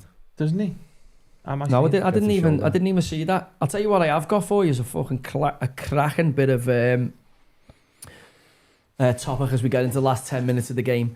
Glamour magazine. Oh, I've seen this. All right, fucking done nonsense. Women of the Year for their magazine. I know what's coming. 9 out of the 10 Women of the Year At the cock and balls. are British transgenders. What? 9 out of 10, and they're called the dolls. They were all on the front cover of the magazine. By the way, I've seen them speaking. If you have 4 or 5 pints in your day, I'm fucking telling you, if you don't have your readers on and you have a couple of pints in your day, No. there's a couple of them, lad. I'm going, now, obviously, that's just on the telly, but I'm going, fucking hell. Now, only because they got the old swimmer shoulders, you go, that's a double take. See the how There's a couple of double takers. There's a few where you go, come on, pull the other one. We know what you are. There's a couple where there are a couple of double takers though. There's a couple of triple, quadruple takers. So if you're out and about and you've had a few slaperinos and you fucking end up with pixelated vision, before you know it, lad, I'm telling you, the dolls fucking easily done. And they're going on about, but I go, where's your feminist going? Woman of the year? Why don't you just have a transgender woman of the year category? Why would make sense. Why is woman of the year got to go to trans women? Why have you got 9 out of 10? Like to men, basically. Like, you've got men, women winning women of the year in one of Britain's magazines, and everyone's going, oh, you got to protect the dolls. And you're going, what the Now, the dolls, I think they do it because they know the fucking publicity. Because I'd never heard of Glamour magazine in the UK. Obviously, I've seen it on the shops, but I've never even actually. It's just I don't know what it is. It's just a woman's magazine, I would imagine, like a men's old FHM or something? No, I don't think it's that. I just think it's like one of the. I have never read it, so I don't know. But it's one of them where, like, it looks like a middle. Talks about what's on the telly and middle-aged woman's magazine. What soap's good at the minute and all that. You know so what it's not even weird. I don't even. Does new, anyone read Glam magazine? You fill us in. Come out. Yeah. But either way, I think it's What's the best disrespectful. dishwasher soap? It's so disrespectful to women. Women? Like, and I can't believe more women aren't radicalised by this. Like, they're using your spaces to play in your sports. It doesn't fucking make a difference to me as a man. Makes no difference to me because I can compete against male physicality. But I'm telling you. Someone's put there, silly gooses, but Caitlyn Jenner was a woman of the year without even being a woman for a year. You know what I mean? Yeah, that's right. Yeah. It's right. But again, like, it's fucking peculiar, isn't it? You think, we're past it now. Thank fuck, we're past peak woke. And then that happens. And then you go, fucking hell, actually, are we? Yeah. Like, and are women in that such poor state of affairs where there's 9 men actually better than them? No, it's just box ticking, innit? By the way, get them up here, because I'm telling you, you need to have a look at them. Need to have a look at them. You could do a thingy of, what's interesting is get the 10 of them up, but don't only put the 9 trans women on the cover. I think the 9, it's on the cover, isn't it? Go for the cover because that's better. But I'm saying, wouldn't you be better putting all 10 on and saying, try and spot the woman there? You know, if that's what you want to do. There's 9 trannies on there and 1 woman. Which one is it? And then fucking hell, who knows? Is that it? But there's only 9 on there, isn't it? Okay. So the proper woman mustn't have gone on there. You're a bloke. You're a bloke. 1, 2, 3, You're a bloke. 4, 5, 6, 7, 8, 9. They're all fellas, mate. They're all fellas? Yeah. Even here? Well, which one don't you think's a fella? Which one? The dolls, which one of the dolls do you not think's a fella there? There's only one that's not. All the others are. Listen, there's a few you fucking dead set. That's about 3 pints, that. How % sure are you? Well, that's definitely a couple of pints. That's definitely a couple of pints. Right. The rest are all, I can... you're all, I can tell. How % sure are you? Oh. So, come on, you've got to find... Don't forget, you've got to be 100%. Find me the real woman, the biological woman here. But they're all men, aren't they, you just said? No, one's a woman? Yeah. Do you know which one? Yeah. Only because I got asked the question. I'm looking at the Adam's apple here. Fucking hell, mate. You're looking at a magazine cover. You just got to pick one. That's the woman. No, that's a fella. Oh. Do you want another go? Do you want another go? Come on, give me another go. Now you're in the realms of... You're bisexual now. So, I'll give you another go. That's the woman. No. No. I nearly got sucked into that one as well. One more go? Yeah. I'll give you one more go. He's failed twice here, so do not go to Thailand with this man. Do not go to Thailand with this fella. Oh my God. That one? No, that's a fella. They're all, I haven't got a clue. They're all fellas. They're all fellas. I think so. I think they're all fellas. There's 10 of them. And that's they're 9. Yeah, they're known as the dolls. Now, one's 3 pints. I have no problem with them. Like, by the way, listen, some of them are more effeminate looking and you'd have to have a couple of double takes. No, that one. I wouldn't know. Only based on the size. I'd the blonde one, but a big old unit. Yes. She's a big old unit. But the others, there's a couple that you can pick out a bit easier. There's a few, you'd have to see them up close. And when you hear them speaking stuff and... All right, Joey. When you hear them, oh, all right, mate. But then the problem you've got is there must be, where's all the fucking boss women in the UK who are going, why are they voted Woman of the Year? The fucking real biological women. Yeah. Like, what's going on? Like, all right, maybe put 1 or 2 of them in, even though I think that's a bit harsh because they're not technically women to win Women of the Year. But just have a trans Woman of the Year. Let's just have a competition for them. Yeah, have a competition for them. I mean, but anyway, be proud you're a trans woman. Don't try and be something you're not. So just when you think you're out of the madness, you're out of the madness. Greta Thunberg, not heard anything about Sudan or Nigeria from Greta. She's got not heard anything about her. There's no scarves. I've also not heard anything about her. And I don't know whether you've seen this. The British government have invested £52 million to build a road in Guyana, which is going to bring people to the climate conference. So they're chopping down the jungle in Guyana, spending $52 million to put a road in so that people can come in this week for the COP30 climate change conference that they're all flying to from private jets all around the world. So they can't fly in there. So this road's getting used once. Lad, they're building the runway, they're building a road. They're building a massive road through the Amazon jungle that's cost the British taxpayers put $52 million towards it for the climate change conference, the COP30 conference, which Keir Starmer's attending, Prince William's attending, Sadiq Khan's attending.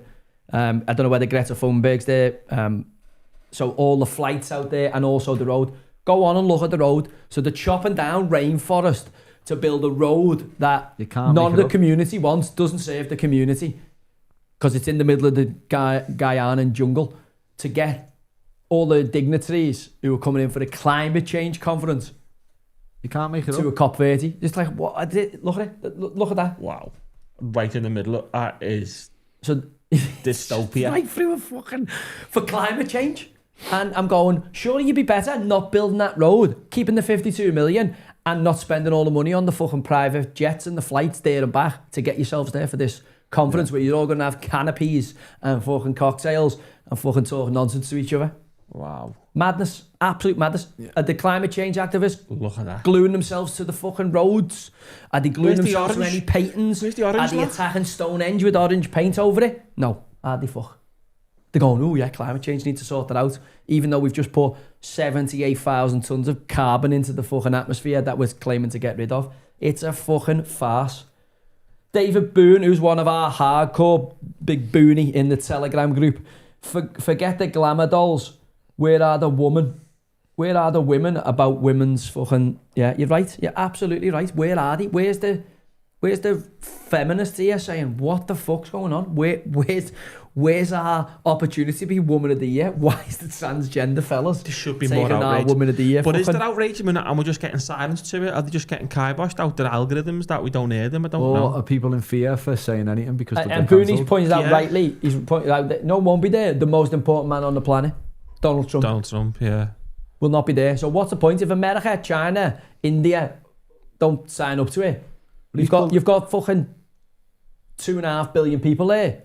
There's no point. Yeah. Your nan separating the fucking plastics from a fucking, a food waste. Yeah. What's the point if the Chinese are building 58 coal factories every year? What are they building a coal factory a month or something like that? Yeah.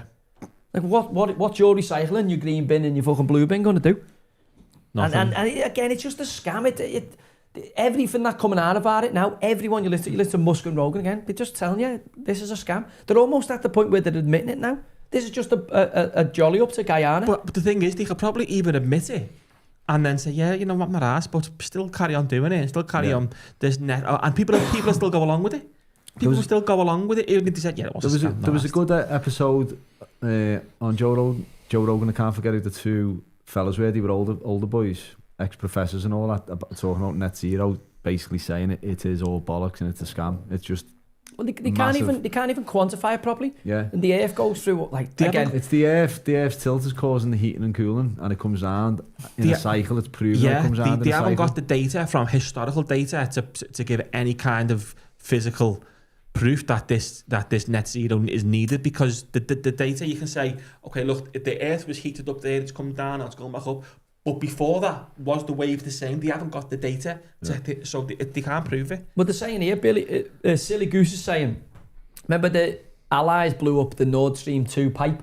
Yeah. Remember when they were at war with Russia, well, we still are, in a while back? He said, that released more carbon that's the biggest man-made release of carbon in history. So that was the lefties who started that conflict, wasn't it? They were all in there trading in Ukraine, fighting with the Russians. That's a catastrophe that all the lefties were buzzing with. Yeah, we blew up the Nord Pipe Stream, that'll set the Russians back. Well, that's just killed your climate change argument then, because you just put it back 50 do you know what I mean? It's years. inverted. It's actually inverted it, as he says here. Who says that? The silly goose says that here. He's right, absolutely spot on. This was funny. I don't know whether, when I say funny, it was funny because of the peculiar nature of it. There was a Liberal Dem, so you've seen Ed Davey, the TikTok twonk who is the leader of the Lib Dems. Well, the Lib Dems must hold Inverness at the minute. So Inverness has got a military barracks in the centre of it where they're going to move a load of illegal migrants to obviously house them. So he's on doing the rounds, the guy, and he's like, look, I'm not against the asylum seekers, but I just don't want them in my finger. So he's like, the asylum seekers, I'll have to get his name here. I haven't actually got his name. So he's on complaining about how people shouldn't be thinking about asylum seekers like this and like that. But I don't want them in this military barracks. So like he's going against the policies of Ed Davey, who's his leader, and this is what happens. It's like we want 2v1. We got to score. Fuck it up, no way. No. Who was that? Alcaraz. Oh, Still on? no,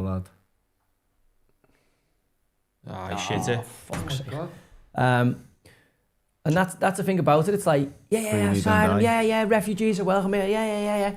All right, they're moving in next door to you. Oh, for fuck's sake, they're welcome here, just not in our town. Yeah. And this is a classic case of it. It's this, again, this NIMBYism. It's like, we're just not in my backyard. Yeah, there was a good thing what kept popping up on my timeline about this fella who was going round to one of the marches and was going, I've seen that. You're pro refugees welcome. Pro refugees and all that. He said, gives you the address, Can you take one? Oh, sorry, money rent. Sorry, I've had the space. I've had the space. I'd take one, yeah.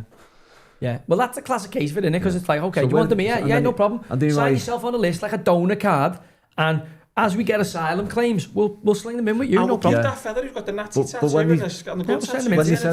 When he said no, where are they going to go then? They were all like, couldn't explain where they were going to go.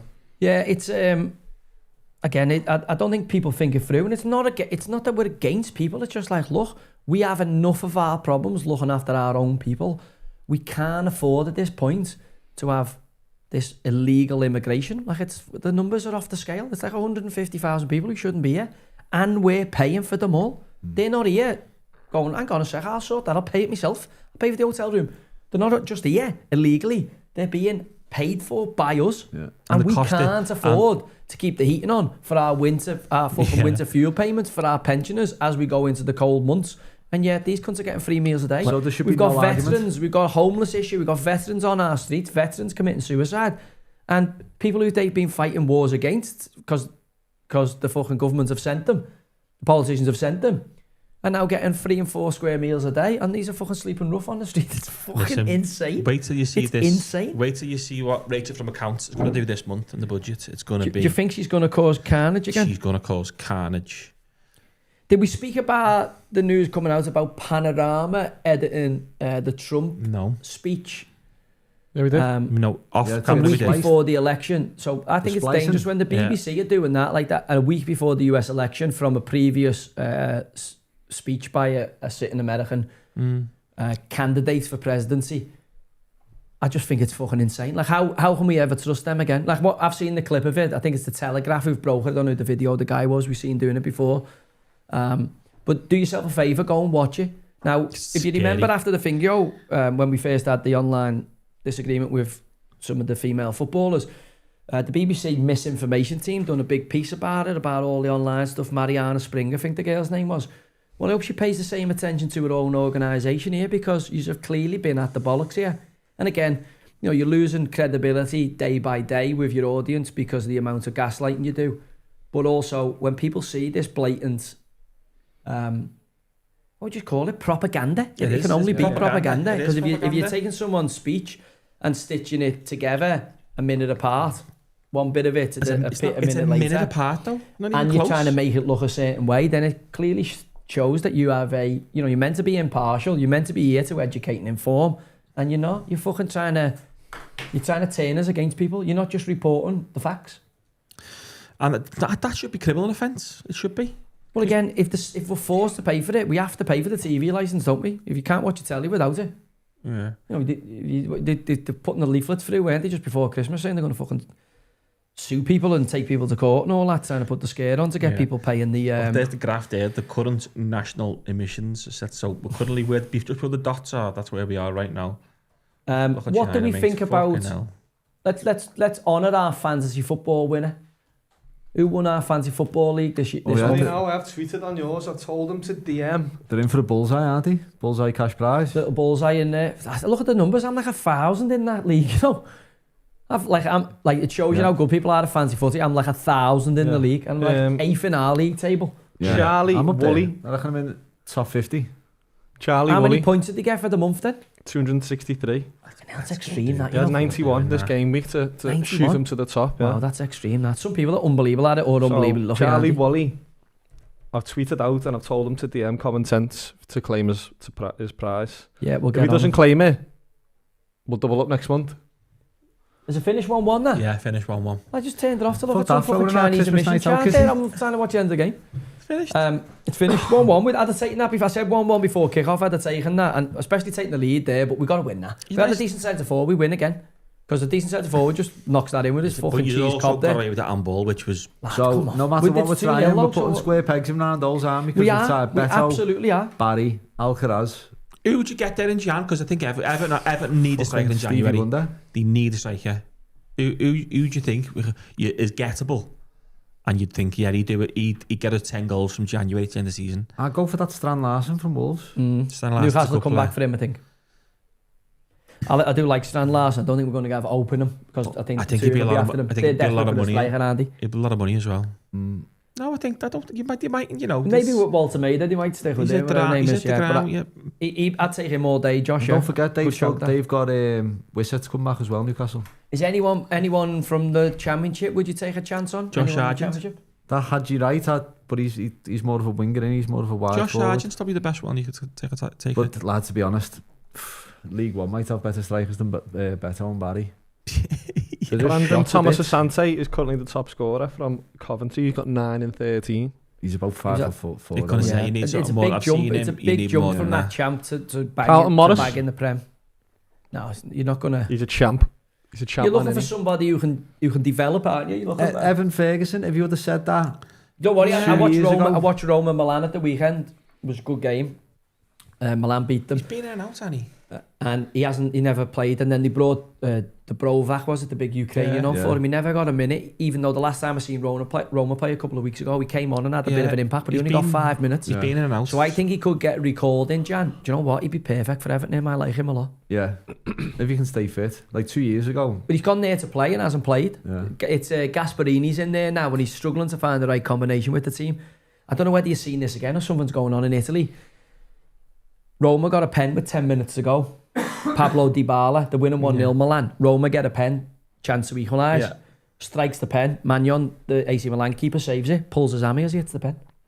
Pulls his hammy and just turns around. Does exactly like De Bruyne. Dybala does? Dybala. No, De Bruyne pulled his hammy. Dybala's done exactly the same. Just literally took the pen. It was a shit pen, but he pulled his hammy as he's hit it. And straight off. So I'm like, what the fuck's happening out there? What's going on in the waters over there? It's rare to see one. De Bruyne was banker. You strike a pen and pull your hammy, but 2 in 2 weeks. De Bruyne's banker, that was going to happen over at some point. He has said, and he's done the scar down his hamstring. When he's also said his hamstrings turned to fucking mush, wet tissue or something, didn't he? What about Liam Delap on loan? He's not going to. Well, he might do for the stupid sending off. He might get launched out of there. You would have, like, surely. We should have signed someone like that. Well, he decided, didn't he? Yeah, but if you're Delap there, João Pedro's going to play against Eddie. Okay, what you say? And now you've got to go back. João Pedro came in after him, didn't he? Yeah, they signed. No, but I'm saying first. You've got to be aware now. João Pedro's going to play Eddie. If they've signed you and then brought João Pedro in, João Pedro's going to play. I'm saying Liam Delap on loan for Everton. Well, again, the thing is, he's been injured for a while, hasn't he? He's just got himself back and then got sent off. Also, we've got £55 million worth of horse shit we need to offload as well before we could probably sign someone. Who's going to take either of them two or one of them two? We have got some shite, like. Everton we have got take some them. shite. Everton, buy them off Everton. Right, lads. 10 o'clock. I know. I think I've covered everything I want to cover. I'm big day absolutely tomorrow. fucked. I'm in court all week. Quick look ahead to the Champions League predictions before we finish. Oh, the big games tomorrow, isn't it? Yeah. We got Real Madrid, Liverpool tomorrow, haven't we? Go through the British teams. I seen Xabi Alonso and a few of the Real Madrid personnel over at the Hillsborough thing and Seen that. laying a reef out of respect. That's a nice touch on them, innit? They must be training there tonight. No, they're not. They're not training. Oh, they're not training there? No. So Juventus Sporting. So Slavia Prague versus Arsenal. You can't see nothing else. No. That's a fine win. Clean sheet. Napoli Frankfurt. That's going to be 4-1 Napoli or something. Tottenham against Copenhagen. That could be a 0-0. Nah, Tottenham are too strong to be too Thomas strong. Frank's hometown as well. PSG Bayern Munich. That's the big one. Liverpool, Real, PSG, Bayern there. Two big games there. Chelsea Bayern beat PSG. away You know, to Karabakh. in Paris. In Paris, PSG. I reckon Bayern beat PSG in Bayern Paris. are going well, aren't they? Harry Kane, but I don't know. These are a bit better PSG are a good games. side. City against Dortmund at home. Is that Wednesday? Yeah. And then Newcastle against Bilbao at home. Good game now. So the Wednesday got the better games. No, I think tomorrow with the PSG Bayern, Liverpool Real, they're the two big games, aren't they? I think Newcastle got Athletic. I think Newcastle should easily win that one. I think City should easily beat Dortmund Someone's as well. saying Ivan Toney for Everton. He's after coming back from Saudi. What do you take, Ivan Toney? Listen, he's a goal scorer at You in the Premier chat League. are putting Ivan Toney and He's a Premier League Lesbia. I think once you go out there for me. James Ratcliffe both banged them in. Henderson's come back and done all right. Yeah, but he's a different kind of player, isn't he? No, there's a few. Solanke, the Chris donkey. Wood. Someone said Chris Wood. No. You don't want I think Dicey's had him at Burnley. I think he'll keep him in. Solanke. Richarlison maybe again. Don't go back to the Charleston. I'd like Richarlison, you know. I know you would. You'd have him over them too. yeah. You'd have him over them too at the minute, but would you have him over Evan Ferguson? I would, yeah. I'd say I would. Because it's worked for him before and everything. And he'll drop right in. Fans love him. Ferguson's still a young kid, fan his way. I'd say Richarlison. Why isn't Diblin getting a sniff? He's not at the level. I told you a few weeks ago when I watched the move in the games I'd seen. I was like, the Palace game, I was like, he's not ready. And, you know, again, I'm not saying he's not going to be a good player going forward, but at this minute, there's no way you're going to leave out NDI or Grealish for him. I know Grealish was a bit quieter tonight, but again, could you not put an Alcaraz in there and move NDI in a little bit more central, get him a bit more involved in the game, maybe play him off better? He's proven tonight. He's got a little. He can get in the box and get a He's injured, and NDI's injured tonight. He come off injured. Did he? Yeah. I don't see that. I don't know who's Everton's going to score goals if he has a period out. No. Don't know who's going to get them. Lastly, big game on Thursday. Villa, Maccabi Haifa. Yeah. Or Maccabi Haifa or Maccabi Tel Aviv? Tel Aviv. Yeah. Haifa's a different country, isn't it? Yeah. Is it? No, it's not. They're both Israeli then. Are they? Yeah. Tel Aviv is this one. No? Yeah. So- yeah. No away fans allowed in the stadiums. I reckon there's going to be big protests and stuff going on outside the stadium. All day. I reckon there's going Okay, to be do you all think we're day. gonna Can get see- called off? No. I've got a feeling we're going to see, obviously, policing between a few different factions. It's not going to be. There's going to be people attending it, not for the football, isn't there? There's going to be people attending it for other reasons, and agitating or a show of force or whatever. So I'm hoping everyone who goes to the game Thursday gets home safe, and we don't have any bollocks. Because the last thing we need at the minute is any more fucking bollocks in the nonsense. country. Because I reckon, as I've said, we're only 1 or 2 incidents away here from absolute bedlam. Because people are losing faith in the police, especially when you see them not arrest people or arrest people and let them out. And when you see the 2-tier stuff, people losing faith in the judiciary when they see how certain people are being treated for tweets as opposed to certain people being treated for sex offences or fucking, other stuff that's, Labour councillors asking for Israeli fingers to be the throat slit or Bob Villan on the stadium. Nothing for them. But don't tweet anything if you're slightly right of centre, otherwise the stormtroopers will come through the door. So it's a big week, really. It'll be interesting to watch the Champions League. But again, Are we catching up Friday, or you think you're going to be busy, aren't you? I could be busy Friday. It might be done before then, but I reckon I might struggle for Friday. And also, we're in the midst of moving, so probably won't be here Friday. Probably won't be. Might be a week Monday. Probably won't do next Friday, will we? Maybe, if you get in there. Depends if we can get... Well, if we can next possibly Monday. get I in. think we'll be alright. Do you reckon Monday be okay? I think it's not going to be fully finished, but we'll be able to stream. Yeah. Well, let's just see. Friday, I think I'm going to struggle. I think I'll be in court all day Friday. I would imagine it'll be all day Friday. You're getting a lot of regards, Adam. Best of luck wishes in Thank the you. comments. Thank you. Yeah, hopefully Hopefully common sense prevails. But again, you don't know. You don't know. Wish I could, I can't Signing wait off. till this is all over and I can actually explain to people what's going on here, because this is a travesty. Now, it's not as bad as, and I must finger this because we think it's got bad in the UK, and this is what your free Palestine mob have to remember. An Iranian activist, Omad Sharlach, right, posted a video of himself burning a picture in Iran of the Ayatollah Khomeini, because he's obviously doesn't want a part of what they're doing. And he's a famous activist in Iran, standing up to the government. The weekend he was taken away by the Iranian Revolutionary Guard. Never seen again. And no. And then thrown out the car, dead, outside his family house.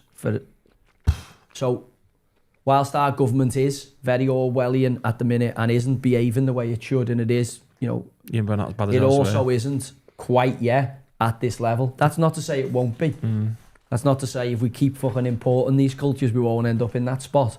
But at this moment in time, you know, we do still have, you know, certain freedoms, albeit, you know, we need to get back to the way it used to be. And I'm hoping common sense prevails. Right. Dom Deng, that NYC mayor election with Zohani, or what's his name? I don't even know what you meant to say. Right, let's go. Sign off. Okay. Thanks for joining us. As I say, do your best for us. Want to grow this community. Make sure you like, subscribe, share this. And if there's any stuff that comes out during the week, retweet it for us. Because if we're going to make more impact, then we need to build our community. Listen, thanks for I'll everyone put the who's link in taken there part in it. for the membership, just for the quick one. For Yeah, the we'll bang a Telegram. link in there for the membership. It just helps me see, because if I can pick them out, they're all white in here, but it just helps your questions stand out. Obviously, all the guys who fired in with the super chats, brilliant. Thanks for that. And we have to keep, as Trump said, fight. That's all.